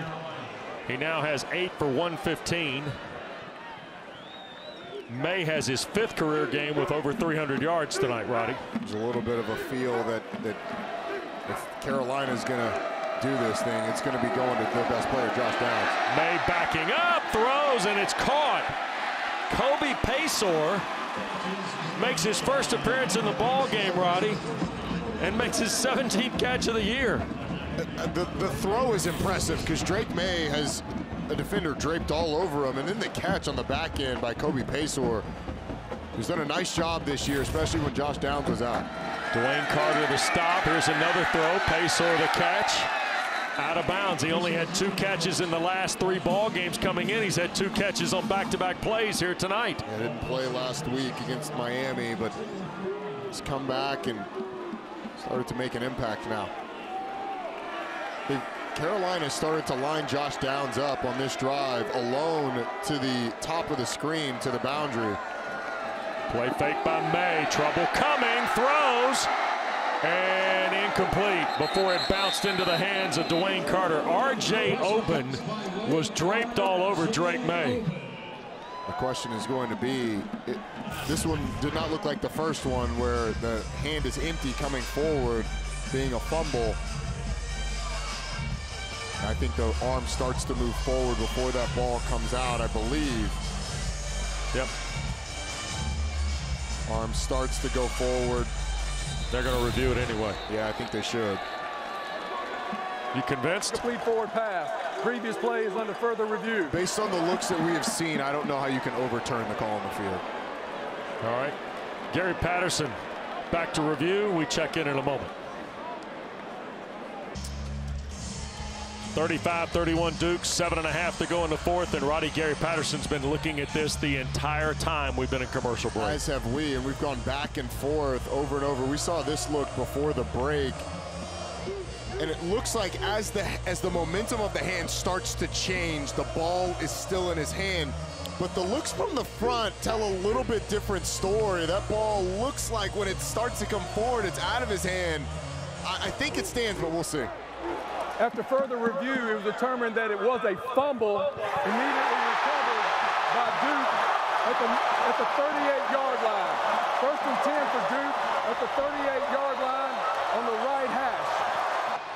The Blue Devils calling card, Roddy, is fumble recoveries. And tonight in their 7th game, they've recovered 2 of them. And it's the only 2 turnovers of the ballgame. The first one, a self-inflicted wound by Carolina. That one created by the Duke defense. We went back and forth on this one. It was sort of 51-49 for me. I thought it would stand, but I mean, the ball coming out of the hand before the hand changes momentum. It was close. It was very close, but it goes Duke's way. Off the 38, Dalmolin gets 6 to the 44 on 1st down. And now you look at where Duke is, up 4. If you can punch this in the end zone and go up 11, it's going to be a tall mountain for Carolina to climb, particularly the Carolina defense that hasn't been able to force stops because they would need one down the stretch. They're going to continue to work the clock as well. Both schools 3 timeouts. Jordan Waters, who's got 2 touchdown runs, including the one that gave Duke the lead a series ago with Leonard. Here's Waters, and right into the mix of Kevin Hester.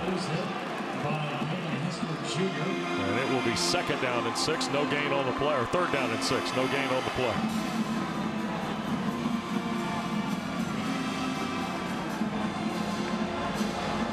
Big 3rd down here. 3rd and 6. If you're Duke, I would get something with Riley Leonard on the perimeter where he has the ability to run the football, or maybe something quick where he can throw it and then you give him the ability to take off. Leonard wants to throw. To his right, can run for the 1st down and gets it. Maybe the best play Duke had in the 1st half pays dividends for him in the 2nd half. And it kind of looked like Ra Dilworth and the Carolina defense anticipated a slide or something. Looks like they pull off here at the end of the quarterback. Watch his Carolina defenders. Just runs right by him. Confusing at what he was looking at, but Riley Leonard with a big conversion with his legs. A dive to the 48 of the Tar Heels. Duke by 4. And now if you're Duke, you're thinking we are going to run as much time off the clock as we can while obviously trying to get points on the board. That's Calhoun in the orbit. Leonard will keep and pick up 4 to the 44. Desmond Evans, the tackle for Carolina. And now Carolina's fighting Duke. The clock, Roddy. And the longer this takes for Duke to, if Carolina doesn't get a stop here, like if Duke were to get another first down, right? Now you're starting to worry about not having the opportunity, not having enough time to get 2 scores in the game. Duke's got 476 tonight of total offense. Leonard, hands, Waters, first down. Inside the 35, go the Blue Devils to the Tar Heel 33. Cameron Kelly out of the secondary makes the stop on Jordan Waters. Right side of that offensive line just caves everything down. You can see the eyes of Andre Harris climbing to the next level. And powering forward was Jordan Waters. He's got 77 yards on 14 carries and 2 touchdowns tonight. You see the run number for Duke. And Kevin Johns and Mike Elko have got the clock management, Roddy, at A+ right now. Yeah, they have. And they have all game. Waters again. Tries to find some room. Here's the cutback. And he gets thrown out of bounds by Grimes. That stops the clock. But it only stops the clock briefly. The clock will continue to roll because we're not under 2 minutes. Yep. So it doesn't kill you to go out of bounds either way. But again, Waters with the cutback. It's similar to what we saw on the touchdown run. Now if you're Mac Brown, you are really counting on your defense. And you might start to think about using your timeouts too. Right. Because the clock can go down to about 3:20 before you snap it here.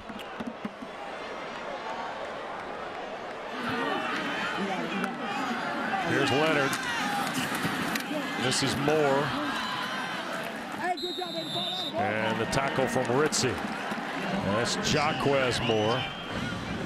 We got all sorts of Moores. Jaquez Moore, you got Terry Moore, and you got the wide receiver Jordan Moore. Yeah, so the thing that Mac Brown's counting on is a field goal here. Right.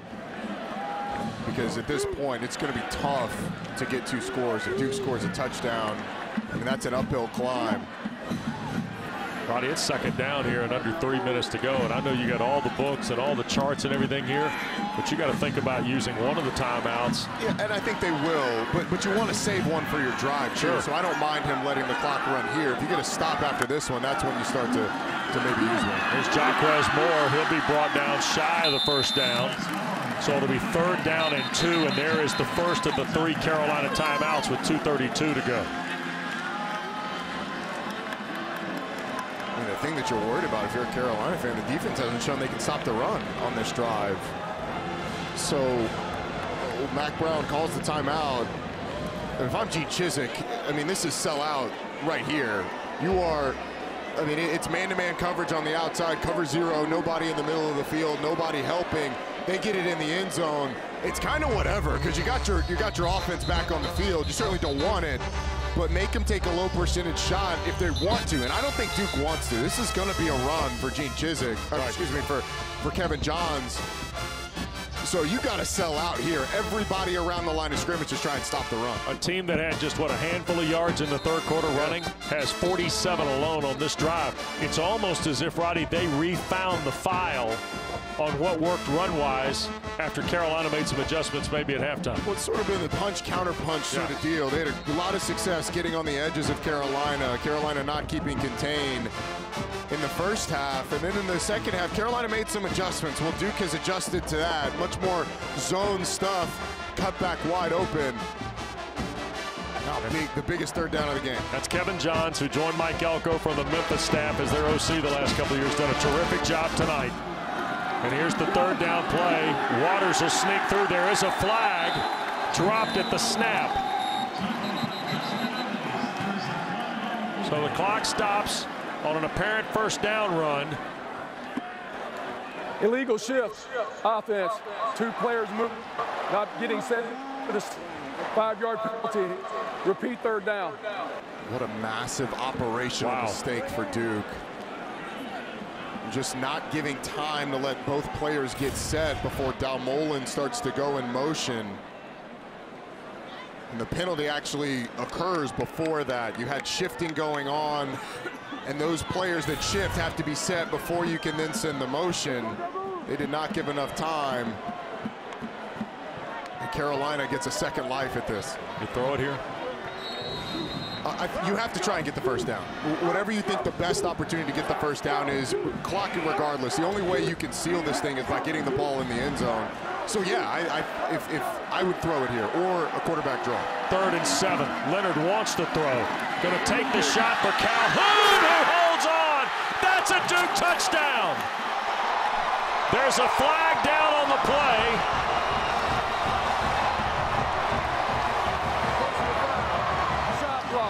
Number 55. Oh my goodness. Number 7. Offense. 15-yard penalty.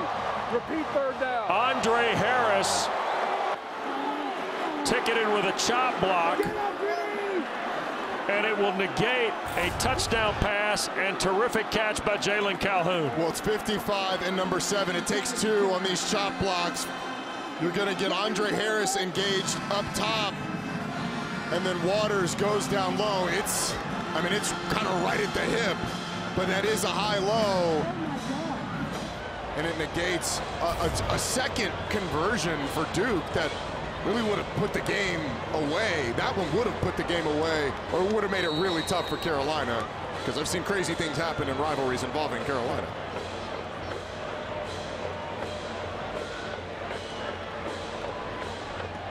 So now it is 3rd and almost 2 dozen. Now, Wes, I think you run the football and you try and draw that last time out, or that second time out for Mac Brown.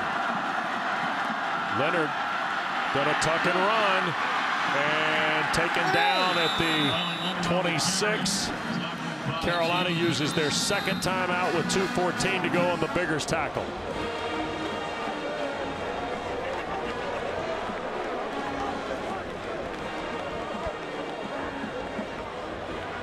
What a turn of events. I mean, Duke converts twice on 3rd downs, but negated by, honestly, by plays that didn't have much to do with the results. The illegal shift certainly didn't affect what went on after. And then the chop block, and that ball was out quick enough where had neither one of them, or had only one of them touched the defender, they probably get the ball off. It's a touchdown, and they're up 11. But now it's going to be Charlie Ham on a field goal. And Charlie Ham has been pretty good under 50 yards, which this one will be. His longest field goal ever attempted was 56 last year at Carolina. Missed the 52-yarder at the end of the game against Georgia Tech. This one's going to be from 43.5. Yep. To make it a 7-point lead for the Blue Devils with 2:14 to go. Jackson Hubbard holds. Kick from Ham is no good. 44-yard attempt is no good. So a missed field goal by Ham. And now it's 4 points, 2:09 to go, and Carolina will get the ball at its 26. Well, that entire operation just seemed off from the start. The snap is low. The hold gets up, but that field goal attempt never really had a chance. And Carolina somehow gets out of that without giving up points. 2:09, one timeout, and Drake Maye on the field. Caleb Hood in the backfield, 3 receivers to the field from Maye, who looks that way. Long throw, and that is J.J. Jones. Breaking away, up near midfield is Jones. Had a big touchdown catch last week in Miami. He fires off on play 1 here. Just Get it to him quick. Coming from inside out is Tony Davis. They go with more experience on the outside. Davis not able to bring him down, though. Carolina already at midfield. Here's Maye, slips it to Hood. He'll ride a block to the 45. And down to about the 40, there's going to be a flag thrown. It could be a face mask. Could be a face mask. On the Blue Devils.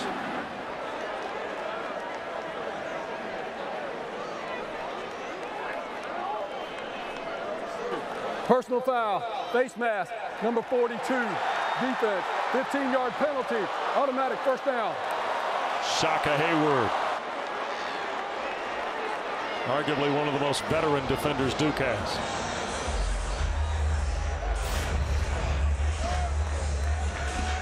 $2,916 snaps coming in tonight, Roddy. Peeling off the football, peeling off the block, just grabs the face mask. Carolina in 2 plays has covered a lot of ground. Sure have. And now what do we have? A whistle stops play. Antoine Green was the receiver to the boundary.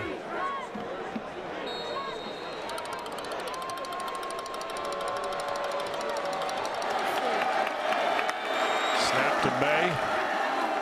Now Duke there. Drake's got to do something with it going down, trying to slide it toward Antoine Green. Are they going to rule it sack?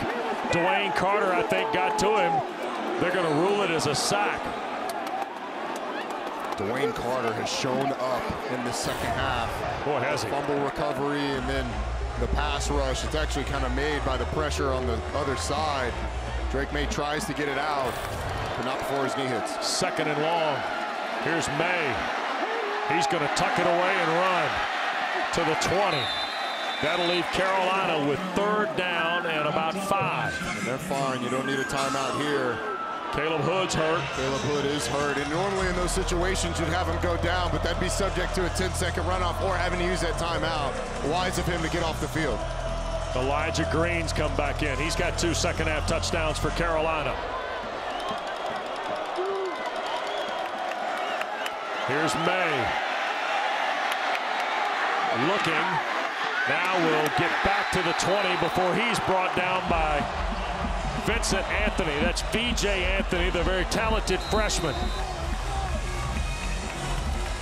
Vincent Anthony, 6'6", 240 pounds.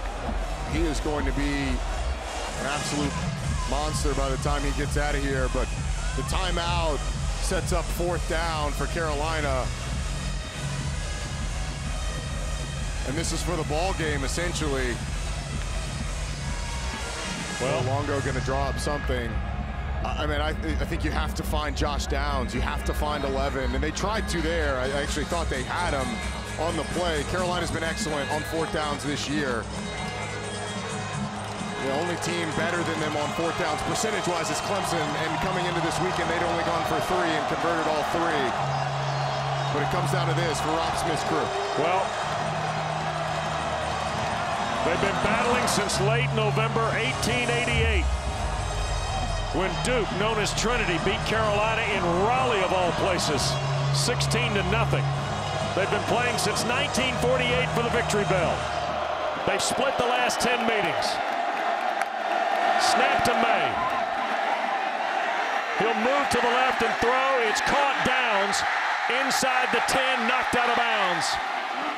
1st and goal, Carolina. He had a little option route. Josh Downs better separate himself before he costs his team. Option route goes back outside, gets open. Drake Maye just slides in the pocket. He was getting pressured, slides, tosses it out to Downs. I think Wise of Carolina. Downs not on the field. Calm him down a little bit. It's crucial time. He's fiery. Maye's got a career high 371 yards tonight, Roddy, on 27 of 38.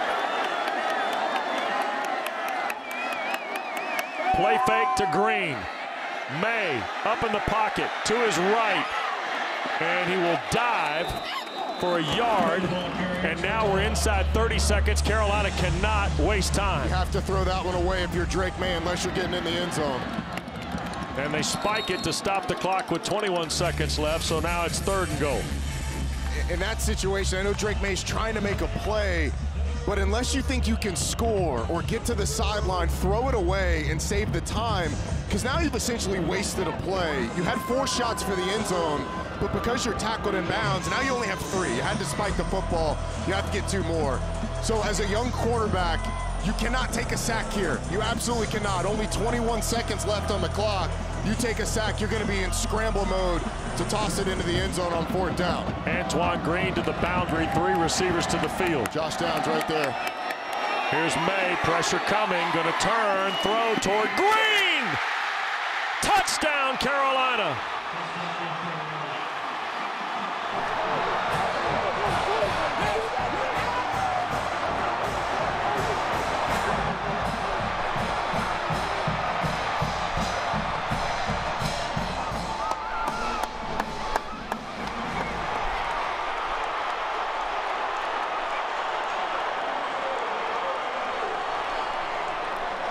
The veteran Antoine Green working back to the football, making the biggest play of this game. They're looking at it now. They're going to review it.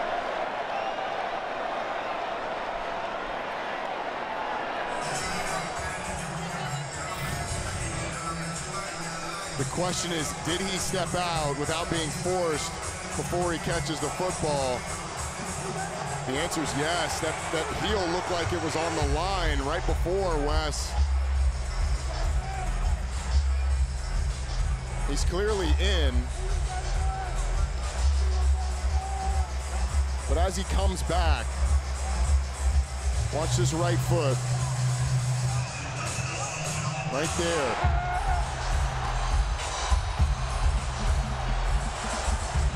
Oh, actually, there's a little, you can see a little bit of green right there. Oop, wrong button. A little bit of green right next to Antoine Green's foot.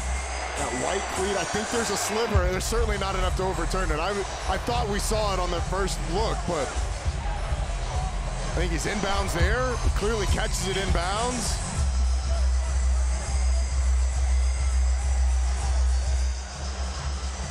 That's the question right there, the left foot. And what you're looking for, white cleat, white line. You're looking for anything dark in between them. Right. And it may be a millimeter, but there's something there, it looks like.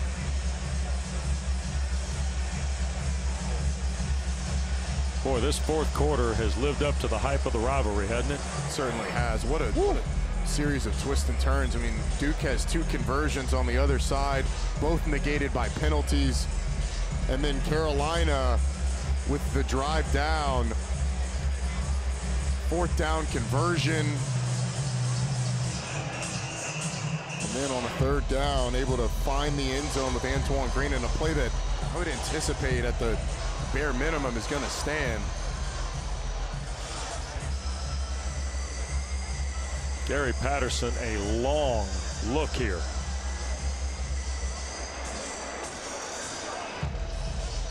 But Roddy, it's down to that moment.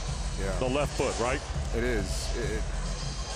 I think it's very clear that he's in when the play, or when he catches the football. There's another look. Boy, I just don't know how you can overturn the call based on the stuff that we've seen. I mean, you go back and forth a little bit, call on the field was a touchdown. It's about as long a review as we've had all night. Think about the bang-bang plays, the Maye, Dwayne Carter, the fumble situation on the R.J. Oben hit. Here's Patterson. After further review, the ruling on the field stands. Touchdown.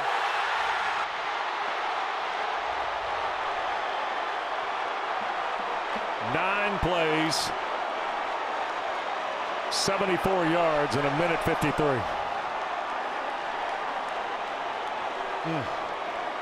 And 8 yards to Antoine Green.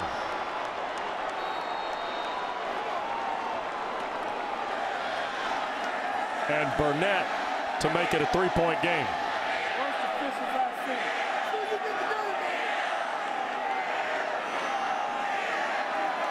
Snap high, kick is through. Mack Brown's team back in front. Excitement from Antoine Green when the call was made that it was going to stand, the play was going to stand. Disappointment for Duke, who's fought all game long. Obviously, Carolina fans elated. 16 seconds left on the clock, though. Duke can get in range of a long field goal. They had to try out Charlie Ham for a 52-yarder a week ago. Got all 3 timeouts. I mean, you're probably only going to have time for about 3 plays. But you can use the entire field with those 3 timeouts. You can use stuff in the middle of the field. And if you're Carolina, you're trying to squib this thing. And the coaching point for the kickoff return team for Duke is unless you're way backed up, unless the squib makes it all the way back towards the goal line and it's stopping, you're getting on the ball and falling on it right there. And if it does get towards the 15, 10, 5 and it's a little hot, you think it has a chance to get in the end zone, you're trying to save every single second that you can. I'll tell you what, in the history of this rivalry, there have been incredible plays. Most recently, Jamison Crowder across the inline of the end zone, right, to make a score to win the game. Chaz Surratt's interception a couple of years ago with Duke driving at Kenan Stadium. And now here tonight, you've seen just incredible shifts of momentum. Burnett will hang this high. Stinson will let it bounce in the end zone, and Duke has 3 timeouts and 16 seconds left, trailing 3 from its 25. All right, so ideally you'd like to get to around the 30-yard line so you can attempt a 50-yard field goal. That's big chunks that you're going to have to get.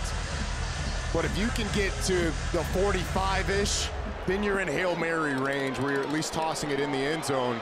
Again, with those 3 timeouts, you got plenty of time to use the middle of the field and call a timeout if you get down immediately. Yep. Duke puts a tight end left, 3 receivers to the field, and Jaquez Moore in the backfield with Riley Leonard. Leonard up in the pocket, going to take a deep shot, and it is caught behind the traffic. A great grab by Jordan Moore at the Carolina 47. What a throw by Riley Leonard moving up in the pocket. I mean, it is just over the hand of a Carolina defender right on the sideline. Great throw by Leonard. Now you need about 17 more yards for a long field goal. You're going to run a similar type play. Honestly, you probably call a timeout here and talk about it a little bit. It's only 10 seconds left. Get your best play. 28-yard throw on a dime from Riley Leonard to Jordan Moore. Now Mike Elko's going to use one of the 3 here, Roddy, with 10 seconds left. But to your point a moment ago, he has 2 left. He can throw something in the middle of the field. The problem is you don't have a lot of time for the routes to develop. Duke's got to come up with a bang-bang play here, perhaps. No, I think you've got enough time. I mean, you got 10 seconds on the clock. You don't have forever, but there's plenty of time to let those routes get down the field. Even if it's in the middle of the field, catch the ball, get down immediately. Has to be obviously past the sticks, so the clock stops. You call an immediate timeout. I mean, you only need 1 second on the clock, so this could be a 9-second play for Duke if they need it. So really, I think the conversation between Mike Elko and Kevin Johns is, hey, look, get us a play to get 15 to 20 yards. That's what we need. It doesn't matter where on the field it happens because you've got those timeouts. So here's Leonard now, 2 timeouts in 10 seconds. 3 to the field, 2 left to the boundary. Carolina rushes 3. Leonard's going to throw, incomplete. No flag. He was looking for Calhoun, defended by the linebacker Gray with 6 seconds left. 2nd down.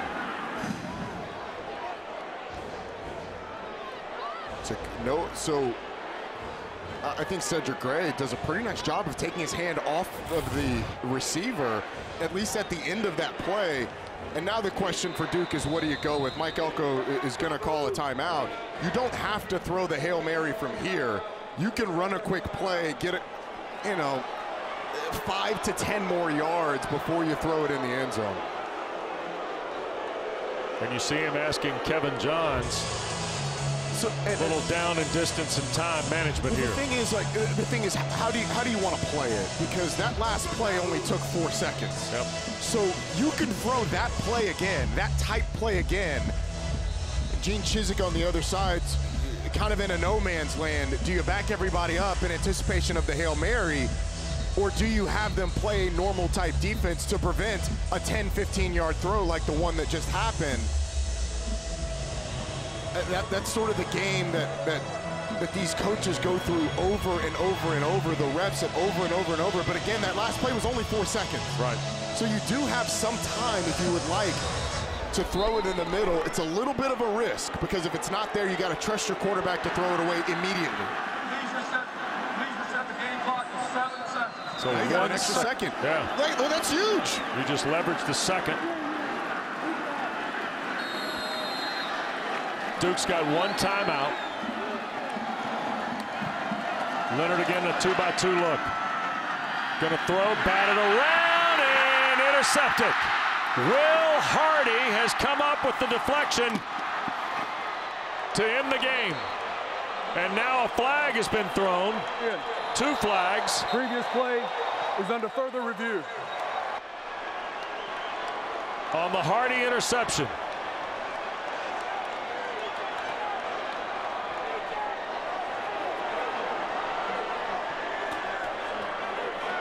The flags are going to be on Mike Elko, who is about on the numbers, giving the officials his opinion on how the end of the game has gone. It's got to be frustrating. You had multiple flags go against his team. He thought he got a pass interference. It didn't get called, but Noah Taylor jumps up, gets the deflection, and it looks like, from that angle, it looks like it's a clean catch on the back end by the freshman Will Hardy. Hardy, who had a half-dozen tackles against Notre Dame, 5 more against Virginia Tech. True freshman from Lawrenceville, Georgia, has just come up with his first career interception. Yeah, he has. What a game this has been. And Mike Elko's team fought the whole game, had a chance to win it. And I don't blame Mike Elko for expressing his frustrations with the way that this went down the stretch. But I think this team certainly in really good hands with Mike Elko, in really good hands with Kevin Johns, but just not enough there tonight. And look, I thought Rob Smith's crew on defense acquitted itself fairly decently for most of the game. They gave up some big plays. This is an explosive Carolina offense. It kept them in the game. Catching up with Rob Smith before the game, he was excited about the opportunity. Riley Leonard. After further review, the ruling on the field stands. Interception, North Carolina.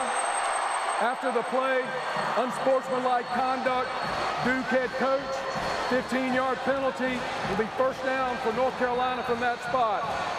That is Duke's head coach first unsportsmanlike of the game. Will Hardy, the interception.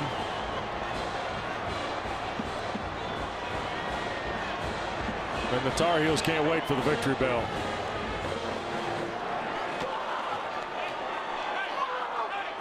It's a pretty gritty performance by this Carolina team. I mean, that defense struggled for large stretches of the game, but in the third quarter, they were good enough to let the offense get them back into it. And Drake Maye, on a career night of 380 yards and 3 scores, gets a win against Duke to retain the victory bell. It wasn't always easy for Carolina offensively. In games where you don't have the ball a lot, it's hard to get into a rhythm, and they didn't have the ball a lot in the first half. But down the stretch, Drake Maye, Josh Downs,